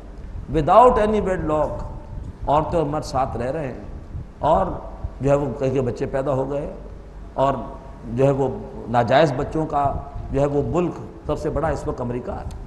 اسی طریقے پر کیا محرم نہ محرم کی کوئی تمیز ہوتی ہے جانوروں میں؟ تو لہٰذا یہاں بھی وہ ختم ہو رہی ہے۔ بالکل انسان رفتہ رفتہ حیوان بن رہا ہے۔ اللہ تبارک و تعالی ہمیں اپنی روح کا احساس عطا فرمائے۔ ہم حیوان نہیں ہیں، ہمارے اندر روح ہے۔ اس روح کو مزہ آتا ہے اللہ کی یاد سے، اس روح کو تسکین ملتی ہے اللہ کے ذکر سے۔ جھوٹی ہے ہر ایک مسرت روح اگر تسکین نہ پائے، لہٰذا اس روح کا احساس کرے، اور اس کے بعد جب روح کا احساس ہوگا تو پھر اس روح کی غذا، اس روح کی تقویت کے لیے کوشش، اس کا بھی اہتمام ہوگا۔ اس پیکر خاکی میں ایک شے سو وہ تیری، میرے لیے مشکل ہے اس شے کی نگہبانی۔ تو ہم اس شے کی نگہبانی کے بارے میں بھی سوچیں گے، اور اس کی نگہبانی ہوگی اللہ کے ذکر سے، اللہ کے احکامات کی تعمیل سے، اللہ تبارک و تعالیٰ کو راضی کرنے سے۔ علامہ اقبال سے پوچھا نذیر نیازی صاحب نے، ہماری ایک محفل میں انہوں نے خود اپنا واقعہ بیان کیا کہ میں نے اقبال سے پوچھا کہ آپ کا فلسفہ خودی، یہ اس کا ماخذ کیا ہے، اس کی سورس کیا ہے؟ اقبال نے کہا کل آنا بتاؤں گا۔ کہتے ہیں میں بہت خوش ہوا کہ میں وہ پہلا شخص ہوں گا کہ جو لوگوں کو بتائے گا کہ اقبال کے فلسفہ خودی کی سورس کیا ہے۔ اگلے روز کیا دیکھا تو اقبال کے پاس کوئی کتاب رکھی ہوئی نہیں ہے۔ میں نے حیران ہوا کہ انہوں نے مجھ سے وعدہ کیا تھا بتائیں گے کہ کن کن کتابوں سے میں نے یہ فلسفہ عکس کیا ہے، کوئی کتابیں ہے ہی نہیں۔ جب میں پہنچا تو کہا کہ قرآن پاک لے آؤ، قرآن پاک لے آیا۔ کہا سورہ حشر کی آیت 19 نکالو، سورہ حشر کی آیت نمبر 19 نکالی۔ کہا کہ یہ ہے میرے فلسفہ خودی کی سورس، کہ انسان اپنی خودی سے غافل ہو جاتا ہے، اپنی خودی پہچان او غافل افغان۔ فرمایا وَلَا تَكُونُوا كَالَّذِينَ نَسُوا اللَّهَ فَأَنسَاهُمْ أَنفُسَهُمْ، نہ ہو جاؤ ان کی طرح کہ جنہوں نے اللہ کو بھلایا تو اللہ نے انہیں اپنی ازل عصمت سے غافل کر دیا، اپنے آپ سے غافل کر دیا، اپنے آپ کو نرا حیوان سمجھنے لگے۔ اولئک هم الفاسقون، ایسے ہی لوگ اللہ کے باغی ہیں، نافرمان ہیں، فاسق ہیں۔ لا یستوی اصحاب النار و اصحاب الجنہ، اور اصحاب الجنت والے اور جہنم والے یہ دونوں برابر نہیں ہو سکتے۔ اصحاب الجنت هم الفائزون، جنت والے ہی اپنی منزل مراد کو پہنچنے والے ہیں۔ انسان کی عظمت اپنے عروج پر پہنچے گی جنت میں جا کر، یہ ہیں 3 آیتیں کہ جس میں انسان کی عظمت کا بیان ہے۔ اب ایک آیت کے جس میں قرآن کی عظمت کا بیان ہے۔ فرمایا لو انزلنا ھذا القرآن علی جبل، اگر ہم اس قرآن کو، وہ قرآن جو لوح محفوظ میں ہے، اگر ہم اس کو نازل کر دیتے کسی پہاڑ پر، لرأیتہ، اے نبی یقیناً آپ اس پہاڑ کو دیکھتے، خاشعاً کہ وہ جھک جاتا، متصدعاً اور پھٹ جاتا، من خشیت اللہ، اللہ تبارک و تعالیٰ کے خوف سے۔ یہ ہے تاثیر قرآن۔ سورہ اعراف آیت 143 میں حضرت موسیٰ علیہ السلام اللہ تعالیٰ سے درخواست کرتے ہیں، رب ارنی انظر الیک، اے میرے رب مجھے اپنا جلوہ دکھا تاکہ میں تجھے دیکھوں۔ قال لن ترانی، اللہ نے فرمایا مجھے تو مجھے نہیں دیکھ سکو گے، ولکن انظر الی الجبل، بلکہ ایسا کرو کہ پہاڑ کی طرف دیکھو، فإن استقر مکانہ، اگر وہ پہاڑ اپنی جگہ پر کھڑا رہ گیا، فسوف ترانی، تم مجھے دیکھ لو گے۔ فلما تجلی ربہ للجبل، تو جب ان کے رب نے پہاڑ پر تجلی ڈالی، جعلہ دکا، اللہ نے اس پہاڑ کو کر دیا ریزہ ریزہ، وخر موسیٰ صاعقہ، اس منظر کو دیکھ کر موسیٰ علیہ السلام گر کر بے ہوش ہو گئے۔ تو گویا جو تاثیر اللہ تبارک و تعالیٰ کی ذات کی تجلی کی پہاڑ پر تھی، وہی تاثیر قرآن مجید کی ہے پہاڑ پر۔ گویا یہ ہے اللہ تعالیٰ کے کلام کی عظمت، کہ جو تاثیر اللہ کی تجلی کی ہے وہی تاثیر اللہ کے کلام کی ہے۔ یہ تو اللہ نے ہم پر احسان کیا کہ انا جعلناہ قرآنا عربیا، ہم نے اس قرآن کو بنا دیا قرآن عربی، اللہ نے عربی زبان کے الفاظ میں تبدیل کر کے اس قرآن کو نازل کر دیا، لعلکم تعقلون، تاکہ تم سمجھ سکو۔ یہ ہے عظمت قرآن۔ فرمایا وَتِلْكَ الْأَمْثَالُ نَضْرِبُهَا لِلنَّاسِ، اور یہ وہ مثالیں ہیں جو ہم لوگوں کے لیے بیان کرتے ہیں۔ اللہ کو مثالوں کی ضرورت نہیں، اللہ ہر چیز کو سمجھتا ہے، تمہیں سمجھ نہیں آتی حقائق کی، یہ مثالیں ہیں جو ہم لوگوں کے لیے بیان کرتے ہیں، لعلہم یتفکرون، تاکہ وہ غور و فکر کریں۔ یہاں پر حاشیے میں بڑے پیارے اشعار لکھے ہیں، جو ہے وہ شبیر عثمانی رحمۃ اللہ علیہ نے اپنے والد مرحوم کے قرآن مجید کی عظمت کے حوالے سے، وہ ان کے والد صاحب نے بہت عمدہ اشعار کہے کہ سنتے سنتے نغمہ ہائے محفل بدعات کو، کان بہرے ہو گئے دل بد مزہ ہونے کو ہے، آؤ سنوائیں تمہیں وہ نغمہ مشروع بھی، پارا جس کے لہن سے طور ہدا ہونے کو ہے، حیف گر تاثیر اس کی تیرے دل پہ کچھ نہ ہو، کوہ جس سے خاشعم متصدعہ ہونے کو ہے۔ تو کس قدر قرآن مجید کے حوالے سے ان کے دل پر ایک تاثیر ہوئی کہ جو انہوں نے اتنے عمدہ اشعار کہے۔ اب اس کے بعد 3 آیات میں عظمت رحمان۔ فرمایا حب اللہ الذی لا الہ الا ہو، وہ اللہ تعالیٰ وہ ہستی ہے کہ اس کے سوا کوئی عبادت کے لائق نہیں، عالم الغیب والشہادہ، وہ ہر ظاہر اور چھپی بات کی جاننے والی ہے، حب الرحمن الرحیم، اور وہ اللہ تبارک و تعالیٰ رحمان ہے، اس کی رحمت میں جوش ہے، الرحیم، اس کی رحمت مسلسل ہے۔ حب اللہ الذی لا الہ الا ہو، وہی ہے اللہ کہ جس کے سوا کوئی معبود نہیں، الملک، وہ بادشاہ حقیقی ہے، القدوس، بڑی پاکیزہ ذات ہے، السلام، سلامتی دینے والا ہے، المومن، امن دینے والا ہے، المہیمن، پناہ دینے والا ہے، العزیز، زبردست ہے، الجبار، ہر سرکشی کو طاقت سے کچلنے والا ہے، المتکبر، اور وہی ہے جو ہر قسم کی بڑائی کا حقدار ہے، سبحان اللہ عما یشرکون، وہ اللہ تعالیٰ پاک ہے اس شرک سے جو کہ لوگ کر رہے ہیں۔ حب اللہ الخالق البارئ المصور، وہی ہے اللہ تبارک و تعالیٰ جو تخلیق کرنے والا ہے، جو تخلیق کو ظاہر کرنے والا ہے، اور جو تخلیق کو خوبصورتی دینے والا ہے۔ پہلے ایک تخلیق ہوتی ہے انسان کے ذہن میں، آئیڈیا ہوتا ہے کہ ایک چیز ایسی ہونی چاہیے، یہ ہے تخلیق۔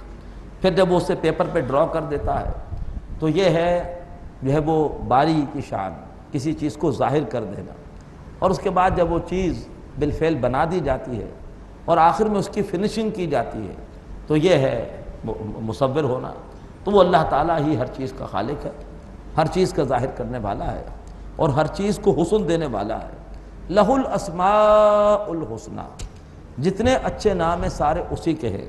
یسبح لہ ما فی السماوات والارض، اللہ کی تسبیح کرتی ہے اور کرے گی ہر وہ شے جو آسمانوں میں ہے اور زمین میں ہے۔ وَهُوَ العزیز الحکیم، وہ اللہ تعالیٰ زبردست ہے، کمال حکمت والا۔ سورۃ الممتحنہ، اس سورت کے شروع میں ایک واقعہ، جب سن 8 ہجری میں قریش نے صلح حدیبیہ توڑ دی تو اللہ کے رسول نے مکے کی طرف اب پیش قدمی کا فیصلہ فرمایا، لیکن آپ چاہتے تھے کہ یہ پیش قدمی بڑی خفیہ ہو، ہم اچانک پہنچ جائیں دشمنوں کے سر پر تاکہ انہیں تیاری کا موقع نہ ملے اور کم سے کم خون ریزی میں مکہ فتح ہو جائے۔ لیکن اللہ کے رسول کے ایک جو ہے وہ بڑے مخلص صحابی حضرت حاتب بن ابی بلتع رضی اللہ تعالیٰ عنہ سے اس موقع پر ایک خطا ہو گئی۔ ان کی فیملی، ان کے بیوی بچے مکے میں تھے اور قریش کے جو ہے وہ ماتحت رہ رہے تھے۔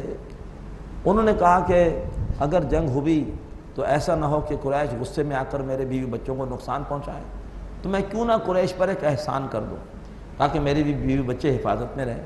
تو انہوں نے خط لکھا، اس میں لکھا کہ اللہ کے رسول مکے کی طرف پیش قدمی کرتے ہوئے آ رہے ہیں اور اللہ کے سچے رسول ہیں، انہیں کامیابی ملے گی، یہ کامیاب ہوں گے۔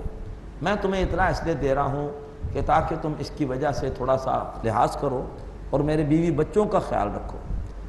اللہ کے رسول صلی اللہ علیہ وسلم کو وحی کے ذریعے سے اطلاع مل گئی کہ وہ جس چیز کو راز رکھنا چاہ رہے ہیں اس راز کو فاش کرنے کی کوشش کی گئی۔ ایک عورت مکے آئی ہوئی تھی، مکے سے مدینہ آئی ہوئی تھی، اور حاتب بن بلتع رضی اللہ تعالیٰ عنہ سے کچھ پیسے دیے اور کہا کہ رازداری کے ساتھ میرا خط سرداران قریش کو پہنچا دو۔ وہ عورت خط لے کے جا رہی تھی، اللہ کے رسول نے حضرت علی کی قیادت میں 3 صحابہ کو بھیجا، ایسے تمہیں ایک عورت ملے گی راستے میں اور جا کے اس سے خط لے کر واپس آ جاؤ۔ وہ گئے تو اس عورت نے انکار کیا۔ حضرت علی نے کہا کہ تمہارے پاس خط ہے، ہمیں اللہ کے رسول نے بتایا ہے، دے دو۔ اس نے جب انکار کیا تو انہوں نے کہا پھر ہم جو ہے وہ سختی کریں گے۔ جب دھمکی دی تو اس نے اپنی چٹیا میں سے خط نکال کے دے دیا اور پھر حضرت علی اس عورت کو بھی ساتھ مدینہ اپنے ساتھ لے آئے۔ اس پر حضرت عمر فاروق کو شدید غصہ آیا، جذباتی انداز تھا۔ انہوں نے اللہ کے رسول سے کہا کہ کیا میں حاتم بن بلتع کو مار دوں؟ انہوں نے کیوں اس راز کو فاش کیا؟ یعنی اس قدر کفار کے ساتھ کوئی بھی دوستی اللہ کو بھی ناپسند ہے، صحابہ کو بھی ناپسند تھی، لیکن اللہ کے رسول نے کہا نہیں، تمہیں پتہ نہیں حاتب بدری صحابی ہے، بدری صحابی کے اللہ تعالیٰ اگلے پیچھے تمام گناہ معاف کر چکا ہے۔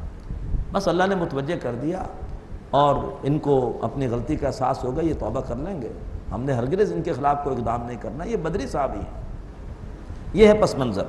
لیکن ذرا اللہ تبارک و تعالیٰ کا غصہ دیکھیے کہ کافروں کے ساتھ کوئی ساز باز اور ان کے حوالے سے کوئی ہمدردی اللہ کو کتنی ناپسند ہے۔ فرمایا یا ایھا الذین آمنوا، اے لوگوں جو ایمان لائے ہو، لا تتخذوا عدوی و عدوکم اولیاء، نہ بناؤ میرے دشمن کو اور اپنے دشمن کو دوست، تلقون الیہم بالمودہ، تم ان کی طرف دوستی کا پیغام بھیجتے ہو، وقد کفروا بما جاءکم من الحق، جبکہ وہ کفر کر چکے ہیں جو کچھ بھی تمہارے پاس حق میں سے آیا ہے اس کا، یعنی جو بھی تمہارے پاس حق آیا ہے وہ اس کا کفر کر چکے ہیں۔ یخرجون الرسول و ایاکم، انہوں نے نکالا ہے رسول کو بھی اور تم کو بھی مکے سے تمہیں ہجرت پر مجبور کیا ہے۔ ان تؤمنوا باللہ ربکم، صرف اس وجہ سے کہ تم ایمان لائے اللہ پر جو تمہارا رب ہے۔ ان کنتم خرجتم جہادا فی سبیلی، اب جب کہ تم نکل رہے ہو میرے رستے میں جہاد کے لیے، وابتغاء مرضاتی، اور میری رضا کی طلب کے لیے، تو سرون الیہم بالمودہ، تو تم ان کی طرف خاموشی سے، چپکے سے، رازداری سے، محبت کے دوستی کے پیغام بھیج رہے ہو۔ وَأَنَا أَعْلَمُ بِمَا أَخْفَيْتُمْ وَمَا أَعْلَنْتُمْ، اور میں خوب جانتا ہوں تم کس بات کو چھپاتے ہو اور تم کس بات کو ظاہر کرتے ہو۔ وَمَنْ يَفْعَلْهُ مِنْكُمْ، اور جس کسی نے تم میں سے یہ حرکت کی، فَقَدْ ضَلَّ سَوَاءَ السَّبِيلِ، اس نے سیدھی راہ کو کھو دیا۔ إِن يَسْقَفُوكُمْ، اگر وہ مکے والے وہ تم پر غالب آ جائیں، يَكُونُوا لَكُمْ أَعْدَاءَ، تو وہ تو تمہارے دشمن ہوں گے۔ وَيَبْسُطُوا إِلَيْكُمْ أَيْدِيَهُمْ وَأَلْسِنَتَهُمْ بِالسُّوءِ، اور وہ تمہاری طرف اپنے ہاتھ اور اپنی زبانیں دراز کریں گے برائی کے ساتھ، وہ تمہارا کوئی لحاظ نہیں کریں گے کہ تم ان کے رشتہ دار ہو اور کوئی تم ان کے بھائی بند ہو۔ وَبَدُّوا لَوْ تَكْفُرُونَ، اور وہ چاہیں گے کہ تم کفر کرو، تم دوبارہ مرتد ہو جاؤ۔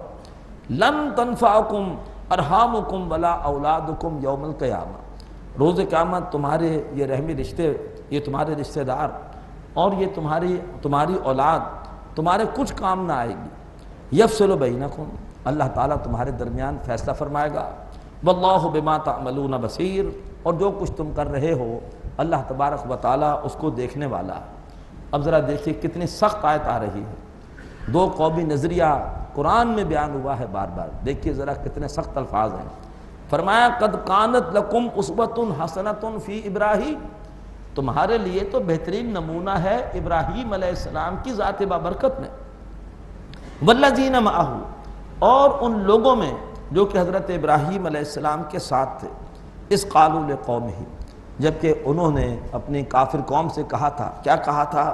انا براء منکم، بے شک ہم تم سے بری ہیں، ہم تم سے اعلان برات کرتے ہیں، اعلان بیزاری کرتے ہیں۔ وَمِمَّا تَعْبُدُونَ مِن دُونِ اللَّهِ، اور ان سے بھی کہ جن کو تم اللہ تبارک و تعالیٰ کے سوا پوجتے ہو۔ کفرنا بکم، ہم تمہارا کفر کرتے ہیں۔ وَبَدَا بَيْنَنَا وَبَيْنَكُمُ الْعَدَاوَةُ وَالْبَغْضَاءُ أَبَدًا، ہمارے اور تمہارے درمیان ہمیشہ ہمیش کے لیے بغض اور عداوت پیدا ہو چکا ہے۔ حتیٰ تؤمنوا باللہ وحدہ، یہاں تک کہ تم اللہ پر ایمان لاؤ اس کی پوری توحید کے ساتھ۔ یہ ہے دو قومی نظریہ، سگے رشتہ دار ہیں لیکن کہہ رہے ہیں کہ ہمارا تم سے کوئی تعلق نہیں ہے، ہم تمہارا انکار کرتے ہیں۔ کفرنا بکم، ہمارے تمہارے درمیان ہمیشہ ہمیش کے لیے بغض اور عداوت پیدا ہو گئی ہے جب تک کہ تم اللہ پر اس کی توحید کے ساتھ ایمان نہیں لاتے۔ تو ہمارے اب رشتوں کی اور محبت کی بنیاد وطن نہیں ہے، زبان نہیں ہے، رنگ نہیں ہے، نسل نہیں ہے، ہماری محبتوں کی بنیاد اب ایمان ہے، خالص توحید کے ساتھ ایمان۔ الا قول ابراہیم، ہاں سوائے ابراہیم علیہ السلام کے قول کے، لے ابھی جو انہوں نے اپنے والد سے کہا تھا، لا استغفرن لک، کہ ابا جان میں آپ کے لیے اللہ سے بخشش مانگوں گا۔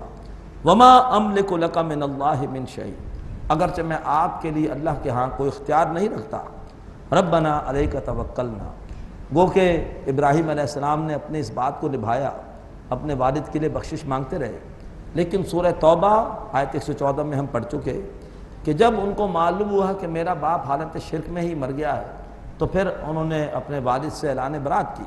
فرمایا ربنا علیک توکلنا، اے رب ہمارے، ہم نے آپ پر بھروسہ کیا، وإلیک انبنا، اور ہم نے آپ کی طرف رجوع کیا، وإلیک المصیر، اور آپ ہی کی طرف لوٹ کر جانا ہے۔ ربنا لا تجعلنا فتنة للذین کفروا، اے رب ہمارے، ہمیں ان لوگوں کے لیے جنہوں نے کفر کیا ہے آزمائش کا ذریعہ نہ بنا دے۔ واغفر لنا ربنا، اے رب ہمارے، ہمیں معاف کر دے۔ انک انت العزیز الحکیم، بے شک تو زبردست ہے، کمال حکمت والا۔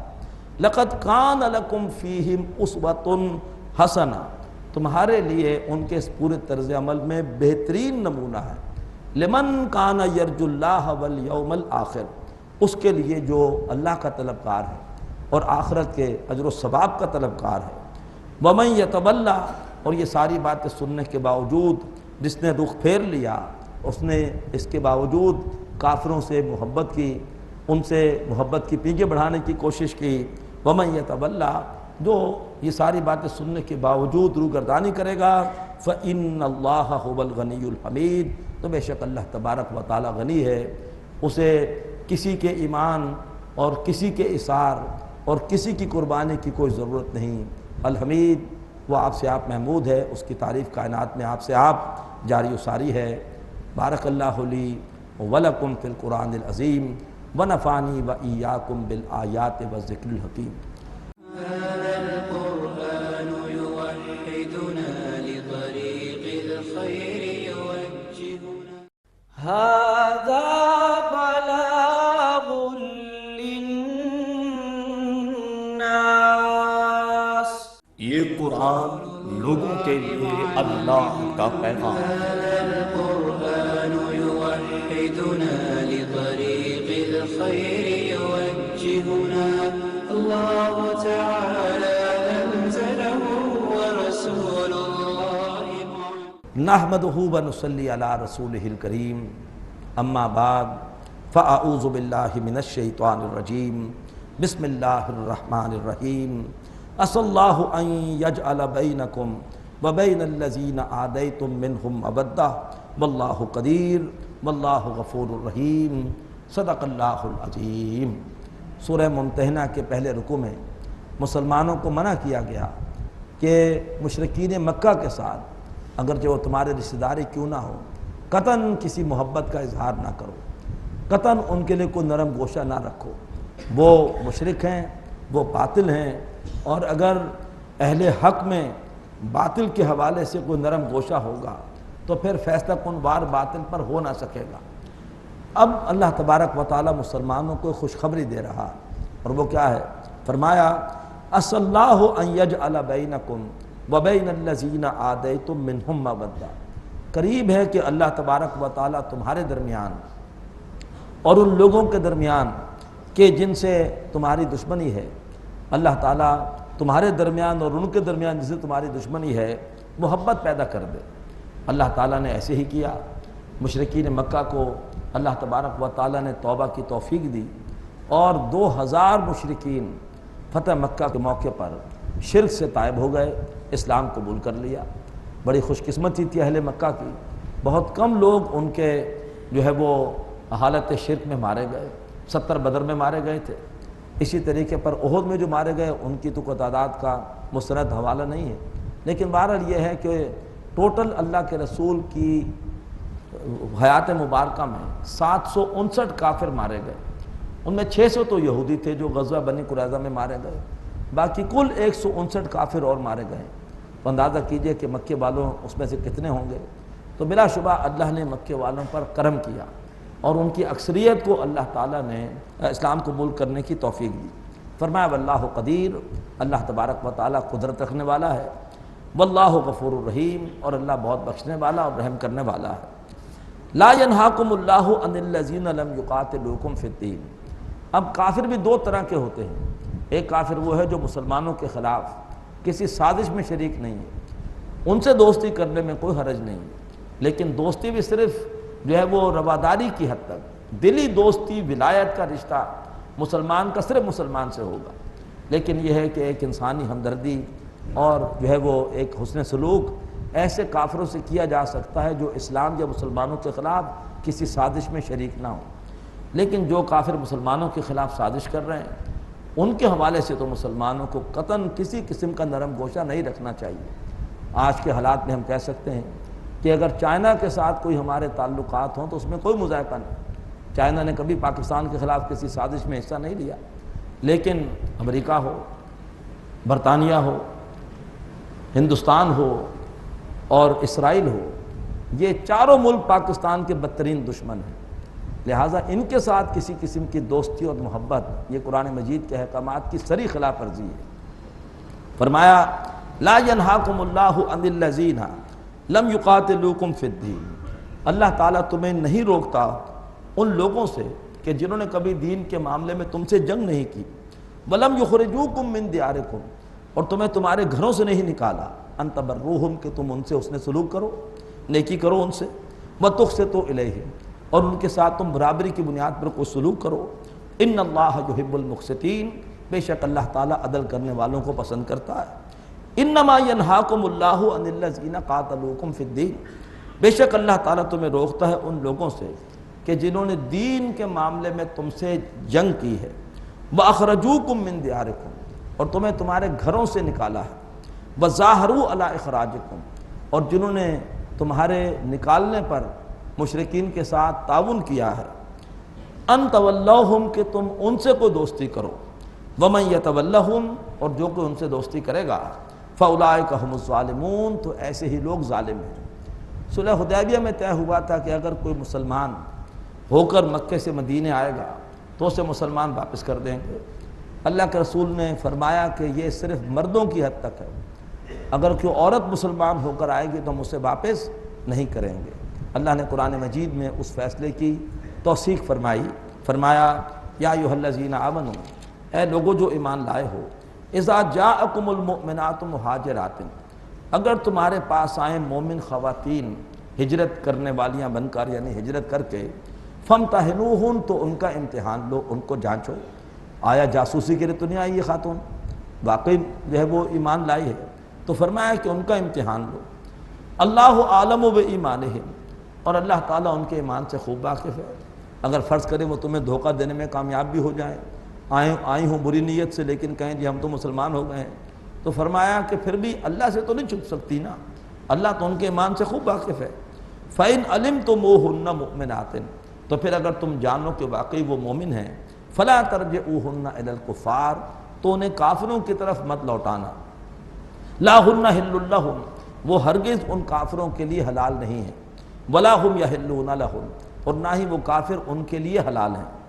وَآتُوهُمْ مَا أَنفَقُوا، اور کافروں نے جو بھی جو ہے وہ ان کو مہر وغیرہ دیا ہے، جو انہوں نے خرچ کیا ہے، وہ کافروں کو دے دو۔ وَلَا جُنَاحَ عَلَيْكُمْ، اور تم پر کوئی گناہ نہیں ہے، أَن تَنكِحُوهُنَّ، کہ اگر تم ان سے نکاح کر لو، گو کہ وہ ہیں شوہر والیاں، لیکن مسلمان ہونے کے بعد ان کا کافر مرد سے نکاح ٹوٹ گیا، لہذا تم ان سے شادی کر سکتے ہو۔ فرمایا تم پر کوئی گناہ نہیں ہے اگر تم ان سے نکاح کر لو، اذا آتیتموہن اجورہن، جب کہ تم انہیں ان کے مہر دے دو۔ ولا تمسکوا باسم الکوافر، اور تم خود بھی کسی کافر ناموس کو اپنے گھر پہ مت رکھو۔ اگر تمہاری کوئی بیوی کافر ہے، مسلمان ہونے کو تیار نہیں، تو بس اب بہت ہو چکا، تم بھی اس کو طلاق دے دو۔ وَاسْأَلُوا مَا أَنفَقْتُمْ، اور مانگ لو جو تم نے خرچ کیا، یعنی اس عورت سے یا اس عورت کے جو بھی جو ہے وہ ولی ہیں، ان سے کہو کہ میں نے اس کو اتنا مہر دیا تھا، میرا مہر واپس کرو۔ وَلْيَسْأَلُوا مَا أَنفَقُوا، اور اگر کسی مشرک کی بیوی مسلمان ہو کر آ گئی ہے تمہارے پاس، تو مشرکین کو بھی چاہیے کہ وہ تم سے مانگ لے وہ مہر جو انہوں نے خرچ کیا ہے۔ اب یہ بڑا مشکل حکم تھا، بیوی سے محبت ہے، لیکن اگر بیوی کافر ہے تو اسے طلاق دینی ہے، اسے گھر سے رخصت کرنا ہے۔ تو اللہ نے فرمایا ذالکم حکم اللہ، یہ اللہ کا حکم ہے، تمہیں اس پہ عمل کرنا ہے۔ یحکم بینکم، اللہ تعالیٰ تمہارے درمیان فیصلے کر رہا ہے۔ واللہ علیم حکیم، اللہ سب کو جاننے والا اور کمال حکمت والا ہے۔ وَإِنْ فَاتَكُمْ شَيْءٌ مِّنْ أَزْوَاجِكُمْ إِلَى الْكُفَّارِ، اور اگر تمہارا کوئی مال جاتا رہے تمہارے بیویوں کی وجہ سے کفار کی طرف، تم نے کافر بیوی کو علیحدہ کر دیا، لیکن وہ کافر تم نے جو مہر دیا تھا واپس نہیں کر رہے، فَعَاقَبْتُمْ فَآتُوا الَّذِينَ ذَهَبَتْ أَزْوَاجُهُمْ مِثْلَ مَا أَنفَقُوا، پھر اگر تمہیں موقع ملے، یعنی کافروں کی کوئی رقم تمہارے ہاتھ لگے، تو دے دو ان کو جن کی بیویاں چلی گئی ہیں جتنا انہوں نے خرچ کیا ہے۔ وَاتَّقُوا اللَّهَ الَّذِي أَنْتُمْ بِهِ مُؤْمِنُونَ، اور اس اللہ کی نافرمانی سے بچو کہ تم جس پر ایمان رکھتے ہو۔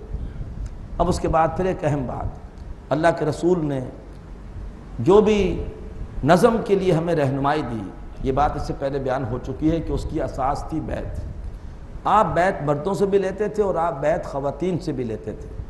ہاں فرق تھا، مردوں سے بیعت آپ لیتے تھے ہاتھ میں ہاتھ لے کر، لیکن خواتین سے آپ ہاتھ میں ہاتھ لے کر بیعت نہیں لیتے تھے، بلکہ یہ ہے کہ کسی بڑی چادر کا ایک سرا آپ نے پکڑ لیا، دوسرا سرا اس خاتون نے پکڑ لیا، یہ زیادہ خواتین نے پکڑ لیا، ایک ساتھ بیعت کر رہی ہیں، یا کسی بڑے سے برتن میں پانی ڈالا، ادھر سے آپ نے ہاتھ ڈالا، ادھر سے ان خواتین نے ہاتھ ڈالا، اور آپ ان سے بیعت لیتے تھے۔ اب اس بیعت کے الفاظ کیا ہوتے تھے، اس بیعت کے ذریعے آپ خواتین سے کیا عہد لیتے تھے، وہ الفاظ آ رہے ہیں سورہ ممتحنہ کی آیت نمبر 12 میں۔ یا ایھا النبی، اے نبی صلی اللہ علیہ وسلم، اذا جاءک المؤمنات، جب آپ کے پاس مومن خواتین آئیں، یبایعنک، اور وہ آپ سے بیعت کریں، اللہ اس پر کہ نمبر 1 اللہ یشرکنا باللہ شیئا، کہ وہ اللہ تعالیٰ کے ساتھ کسی کو بھی شریک نہیں کریں گی، یہ ہے پہلا عہد۔ ولا یسرکنا، اور وہ چوری نہیں کریں گی، یعنی شوہر کے پیسے بھی نہیں چرائیں گی، جو عام طور پر ایک کمزوری ہو سکتی ہے بیوی کی، وہ کوئی چوری نہیں کریں گی۔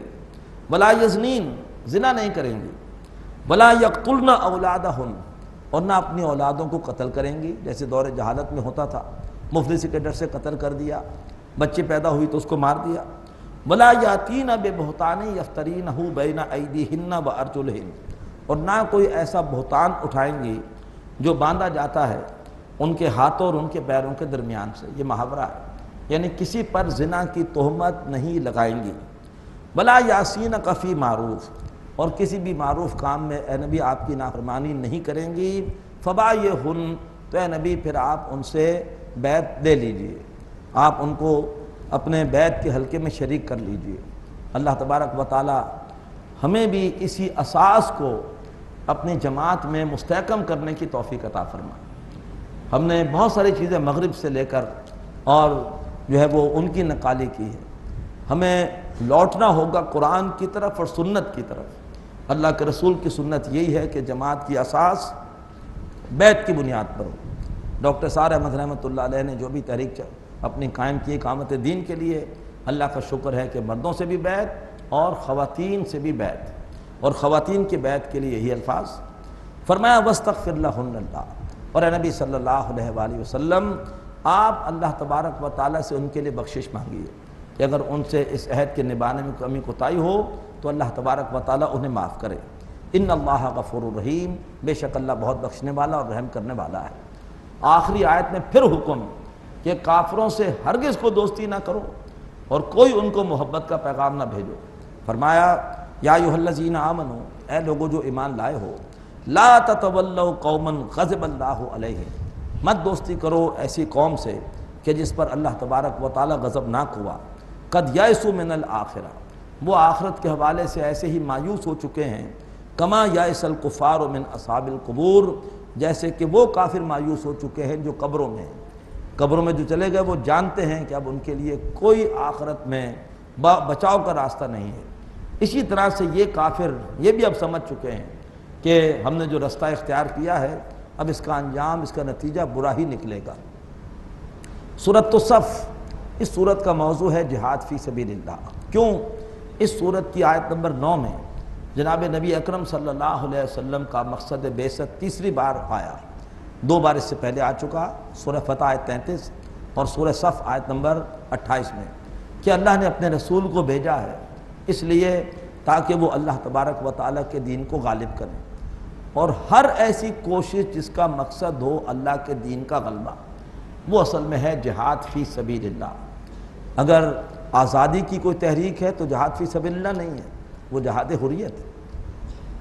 صرف وہی جہاد فی سبیل اللہ ہے جس کا مقصد ہو حدیث کے مطابق لتکون کلمۃ اللہ ہی العلیٰ۔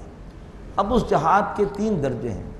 پہلا درجہ یہ ہے کہ اللہ تبارک و تعالیٰ کے دین کو اپنی ذات پہ غالب کرو، یہ ہے نفس کے خلاف جہاد۔ دوسرا درجہ یہ ہے کہ دوسروں کو بھی اللہ تبارک و تعالیٰ کے دین پر عمل کی دعوت دو، یہ ہے جہاد کا دوسرا مرحلہ۔ زبان کے ذریعے جہاد، قلم کے ذریعے جہاد، تحریر کے ذریعے جہاد۔ اللہ کے رسول کو حکم دیا گیا قرآن کے ذریعے جہاد کیجئے، سورہ فرقان آیت 52 میں وجاہدہم بہ جہادا کبیرا۔ اور اس کے بعد جب اس دوسری سطح کے جہاد کے ذریعے سے ایک ایسی جماعت وجود میں آ جائے کہ جو باطل کے ساتھ پنجہ آزمائی کر سکے، تو پھر جہاد کی اعلیٰ ترین شکل ہے، تیسری شکل ہے باطل کے ساتھ ٹکرانا، اور یہ ہے پھر جہاد کی اعلیٰ شکل قتال فی سبیل اللہ، باطل کے ساتھ لڑ کر اس کو شکست دے کر اور اجتماعی زندگی میں بھی اللہ تعالیٰ کا دین غالب کرنا۔ اللہ تبارک و تعالیٰ نے اس صورت میں جہاد اور قتال دونوں کا تذکرہ فرمایا۔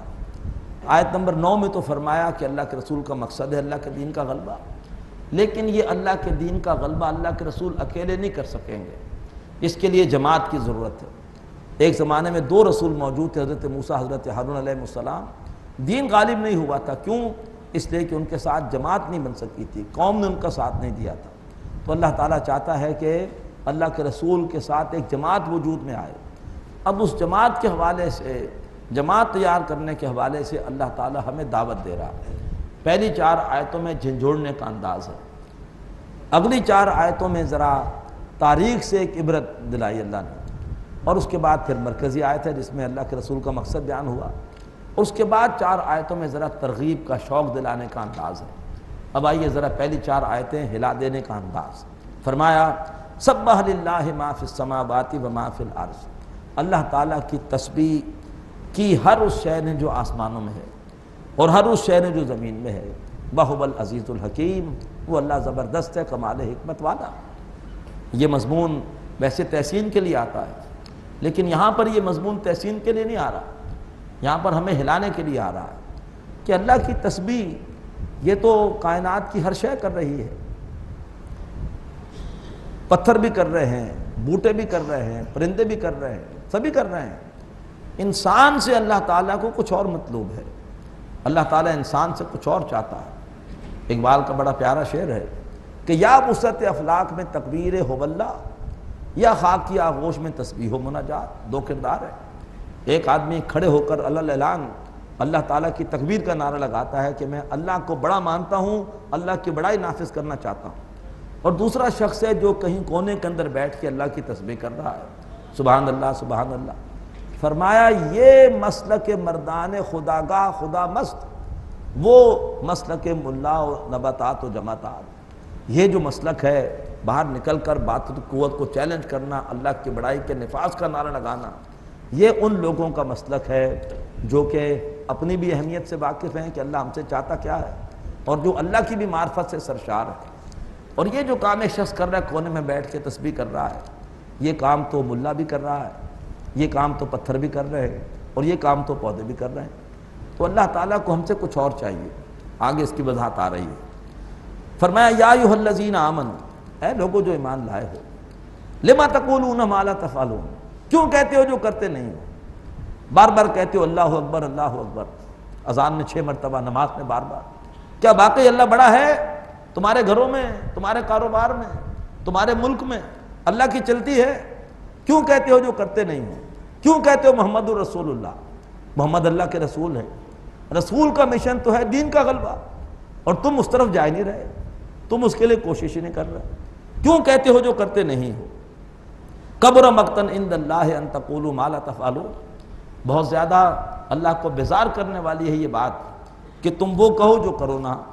ان اللہ یحب الذین یقاتلون فی سبیلہ صفا، ارے اللہ کو تو بے شک اس کے وہ بندے پسند ہیں کہ جو اس کی راہ میں جنگ کرتے ہیں ایسے ڈٹ کر صفے بنا کر، کانہم بنیان مرصوص، گویا کہ وہ سیسا پلائی ہوئی دیوار ہو۔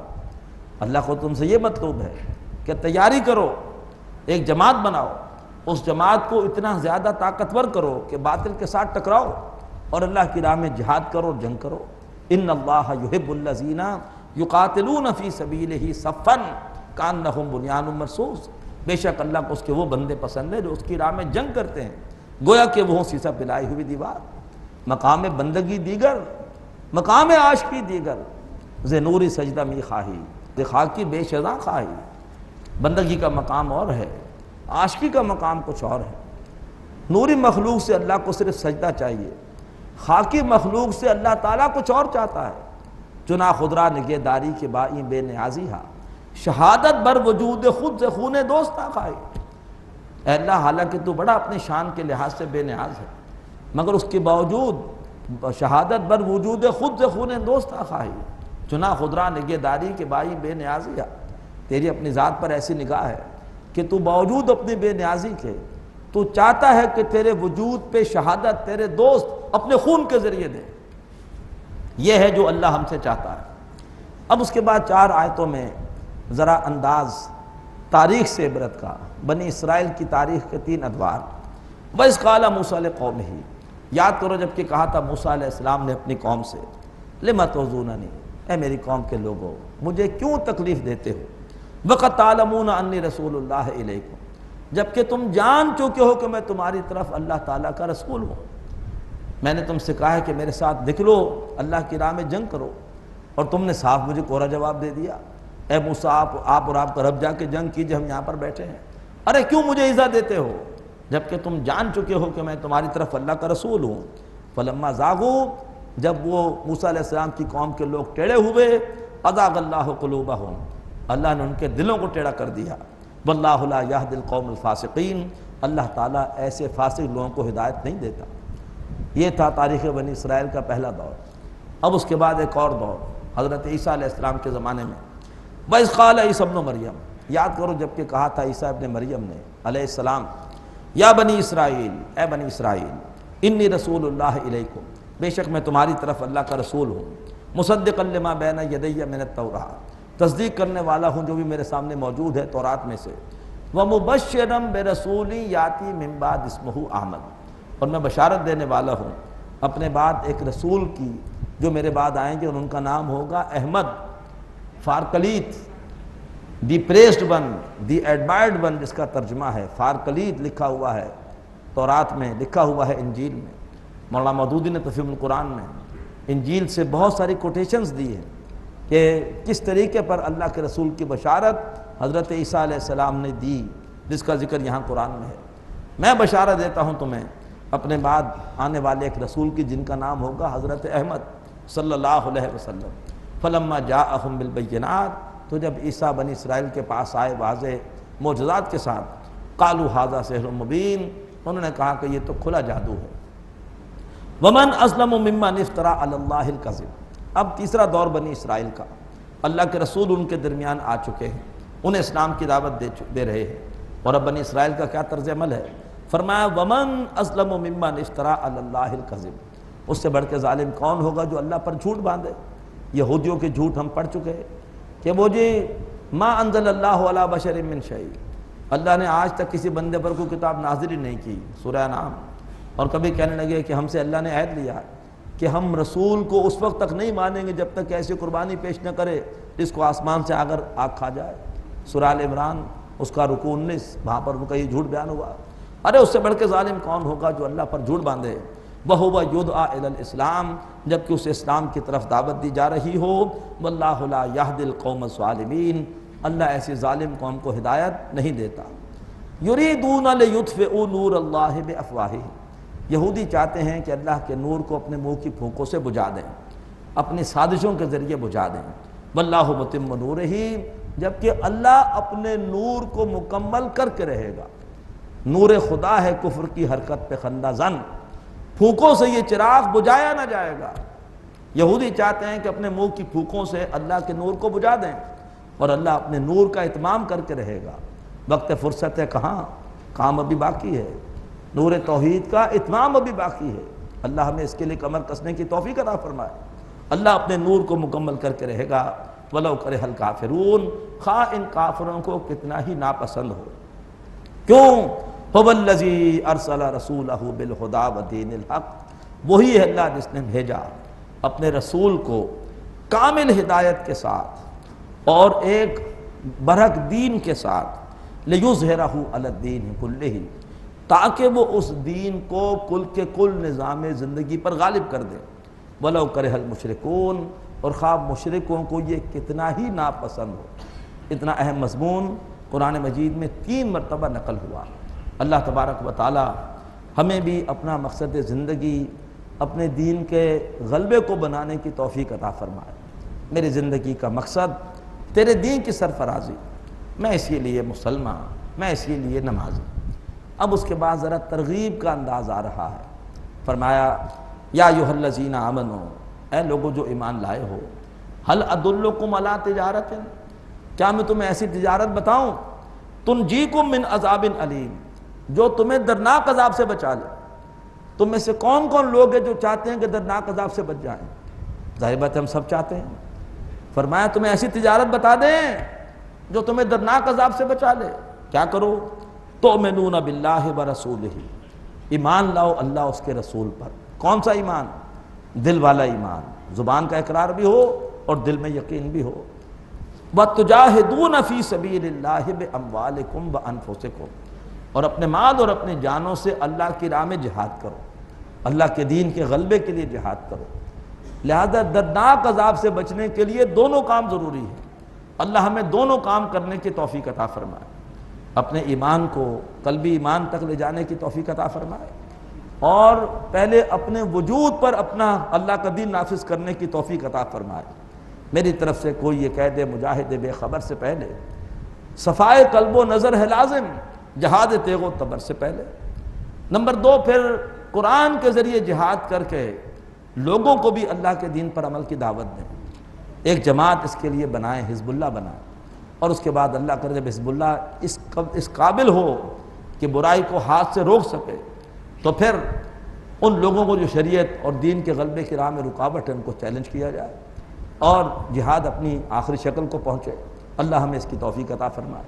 فرمایا دردناک عذاب سے بچنا چاہتے ہو، ایمان لاؤ اللہ اس کے رسول پر، اور مال اور جان سے اللہ کی راہ میں جہاد کرو۔ ذالکم خیر لکم ان کنتم تعلمون، یہی تمہارے لیے بہتر ہے اگر تم جان لو۔ یغفر لکم ذنوبکم، اللہ تعالیٰ تمہارے گناہ معاف کر دے گا۔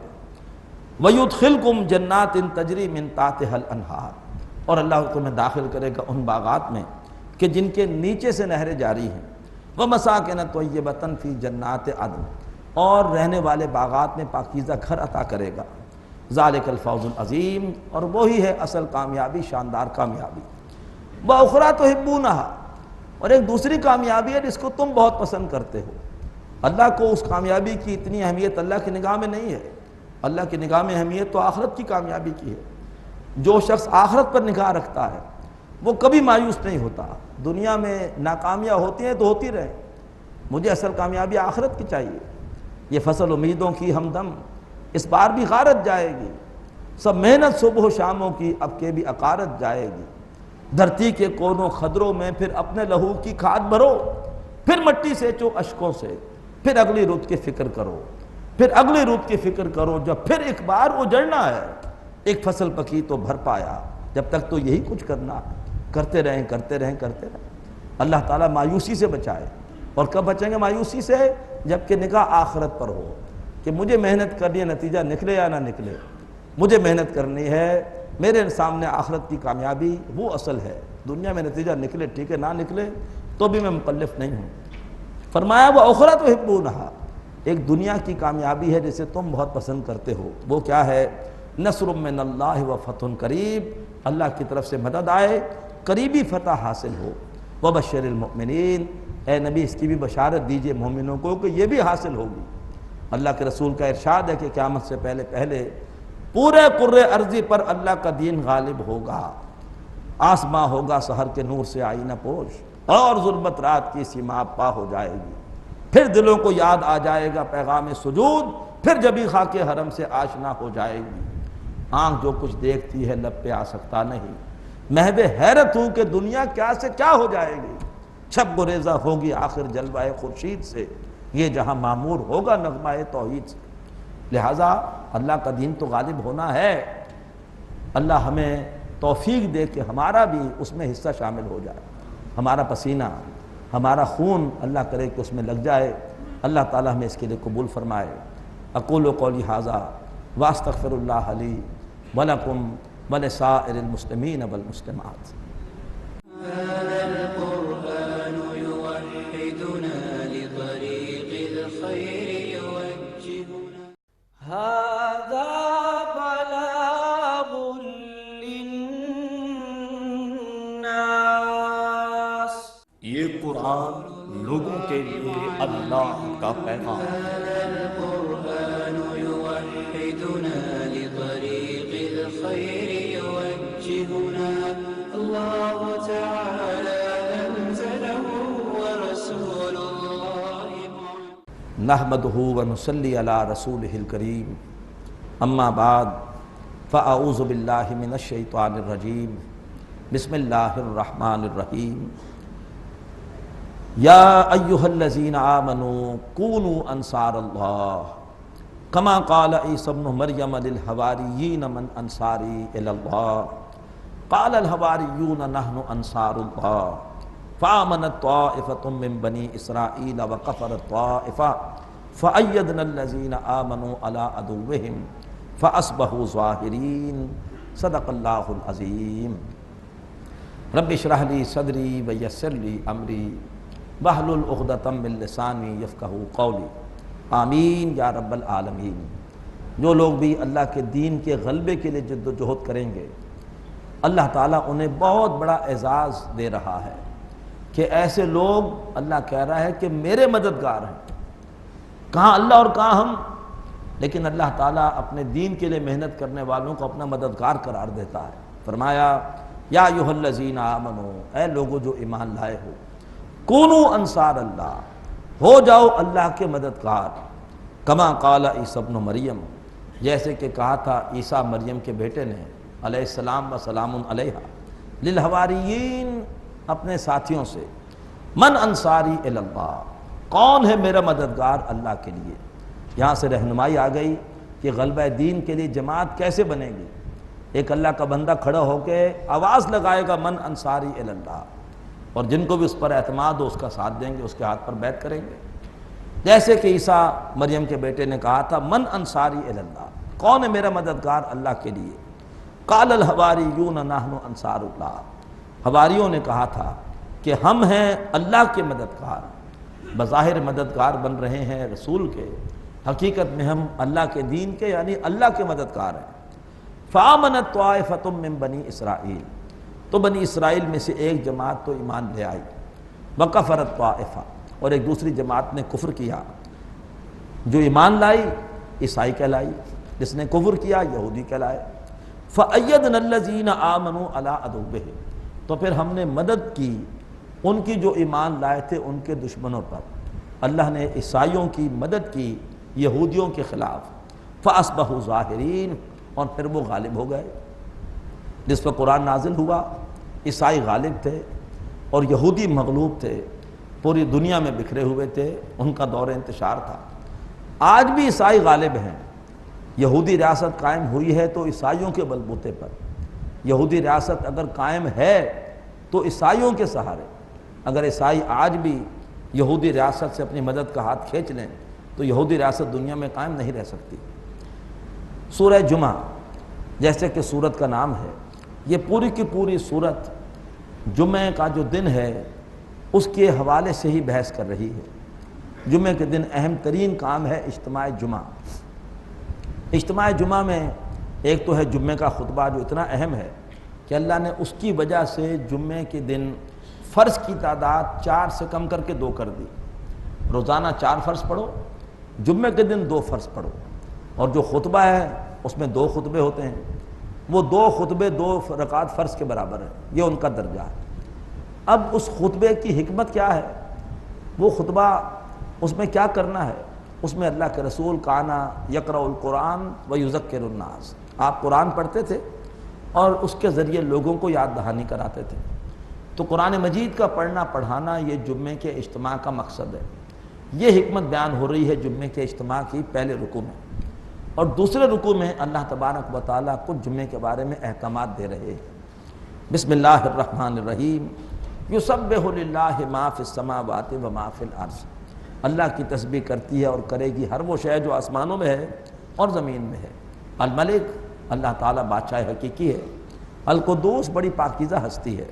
العزیز، زبردست ہے۔ الحکیم، کمال حکمت والا۔ اب ایک مضمون جو اس سے پہلے 3 مرتبہ آ چکا، 4تھی بار آ رہا ہے۔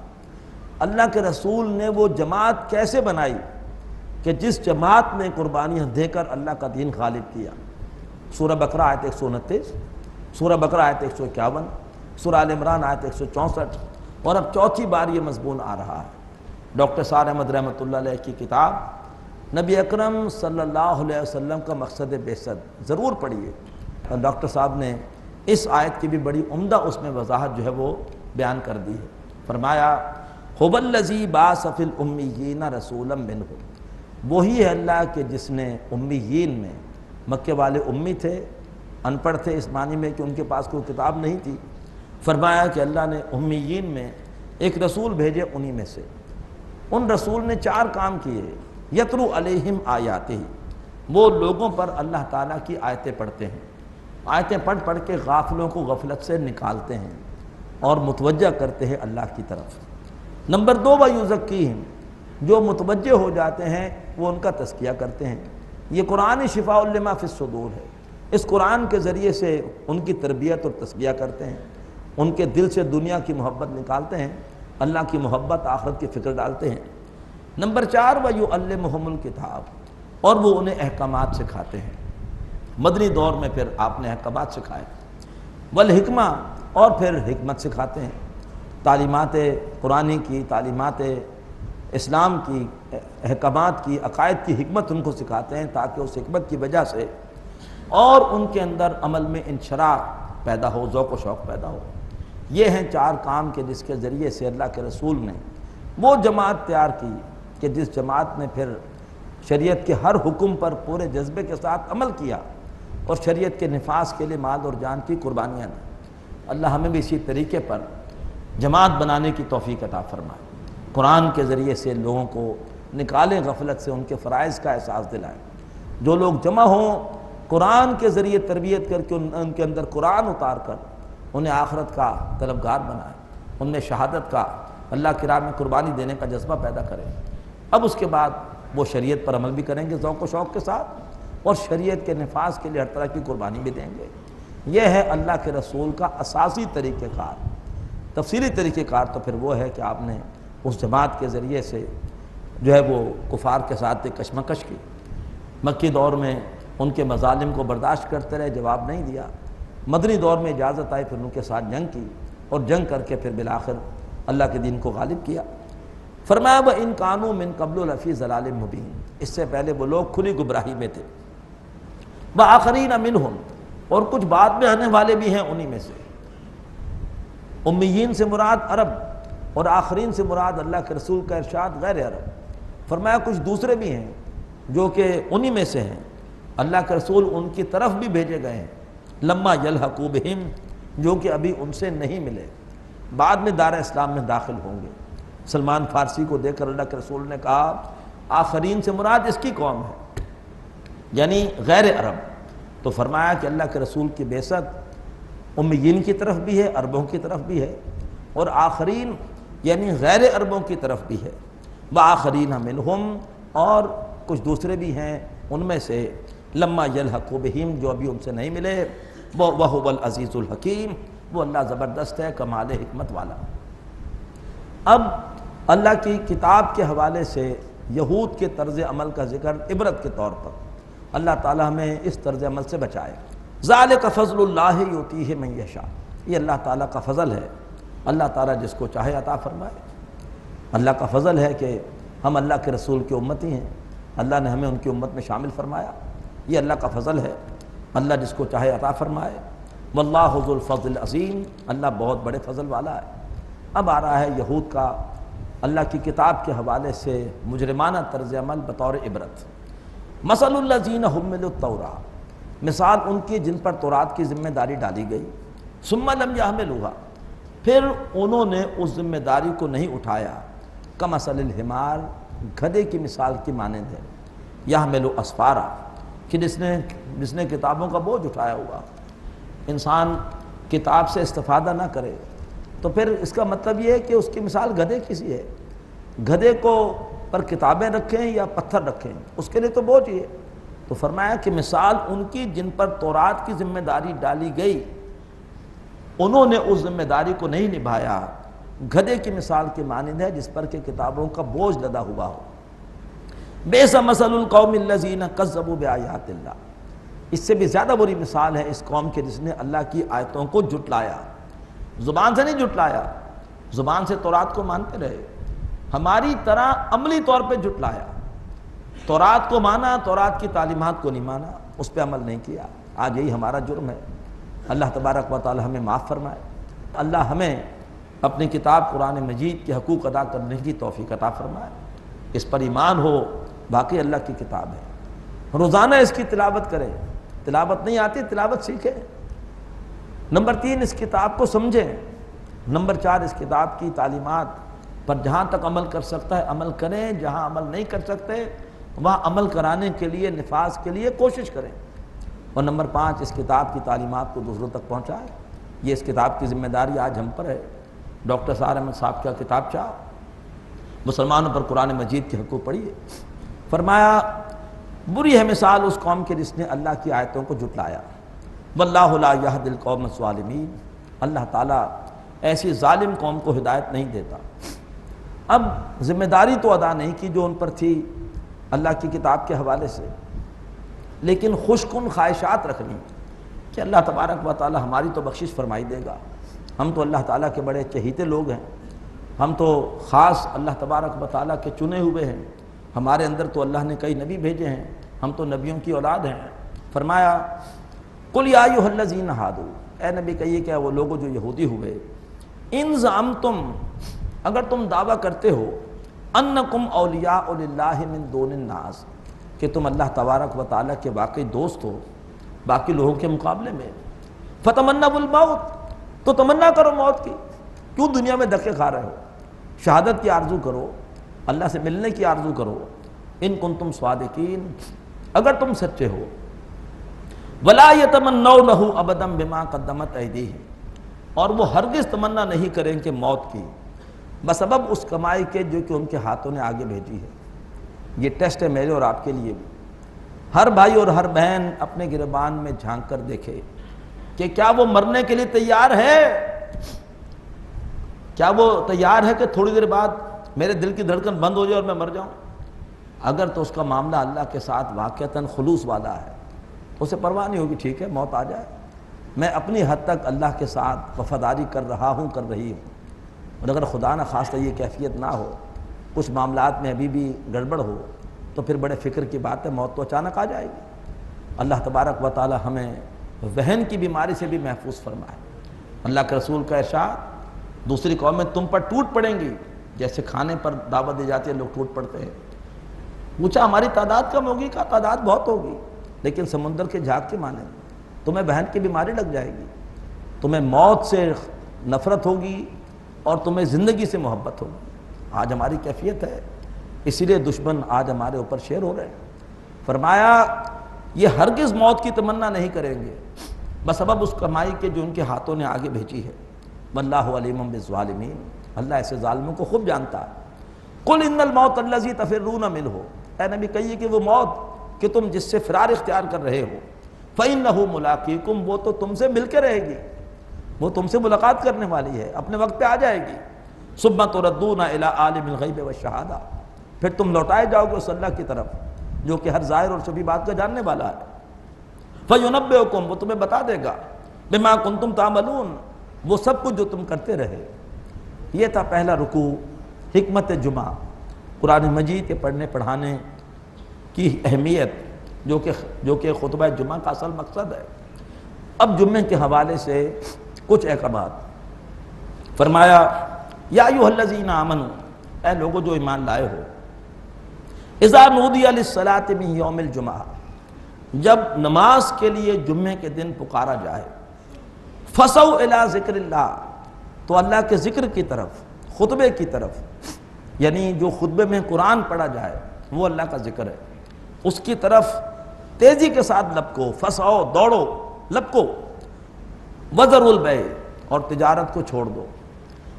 لہذا جمعے کی پہلی اذان کے بعد فتویٰ ہے کسی قسم کا کاروبار کرنا حرام ہے، کیونکہ جمعے کی پہلی اذان کے بعد خطبہ شروع ہو جاتا ہے، منبر پر امام کھڑا ہو جاتا ہے، خطیب بیان کرنا شروع کر دیتا ہے۔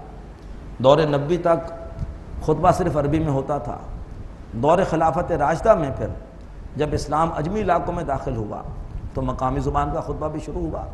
جمعے کا مقصد تھا یاد دہانی خطبے کا، لوگوں کو عربی نہیں آتی، کیا کیا جائے؟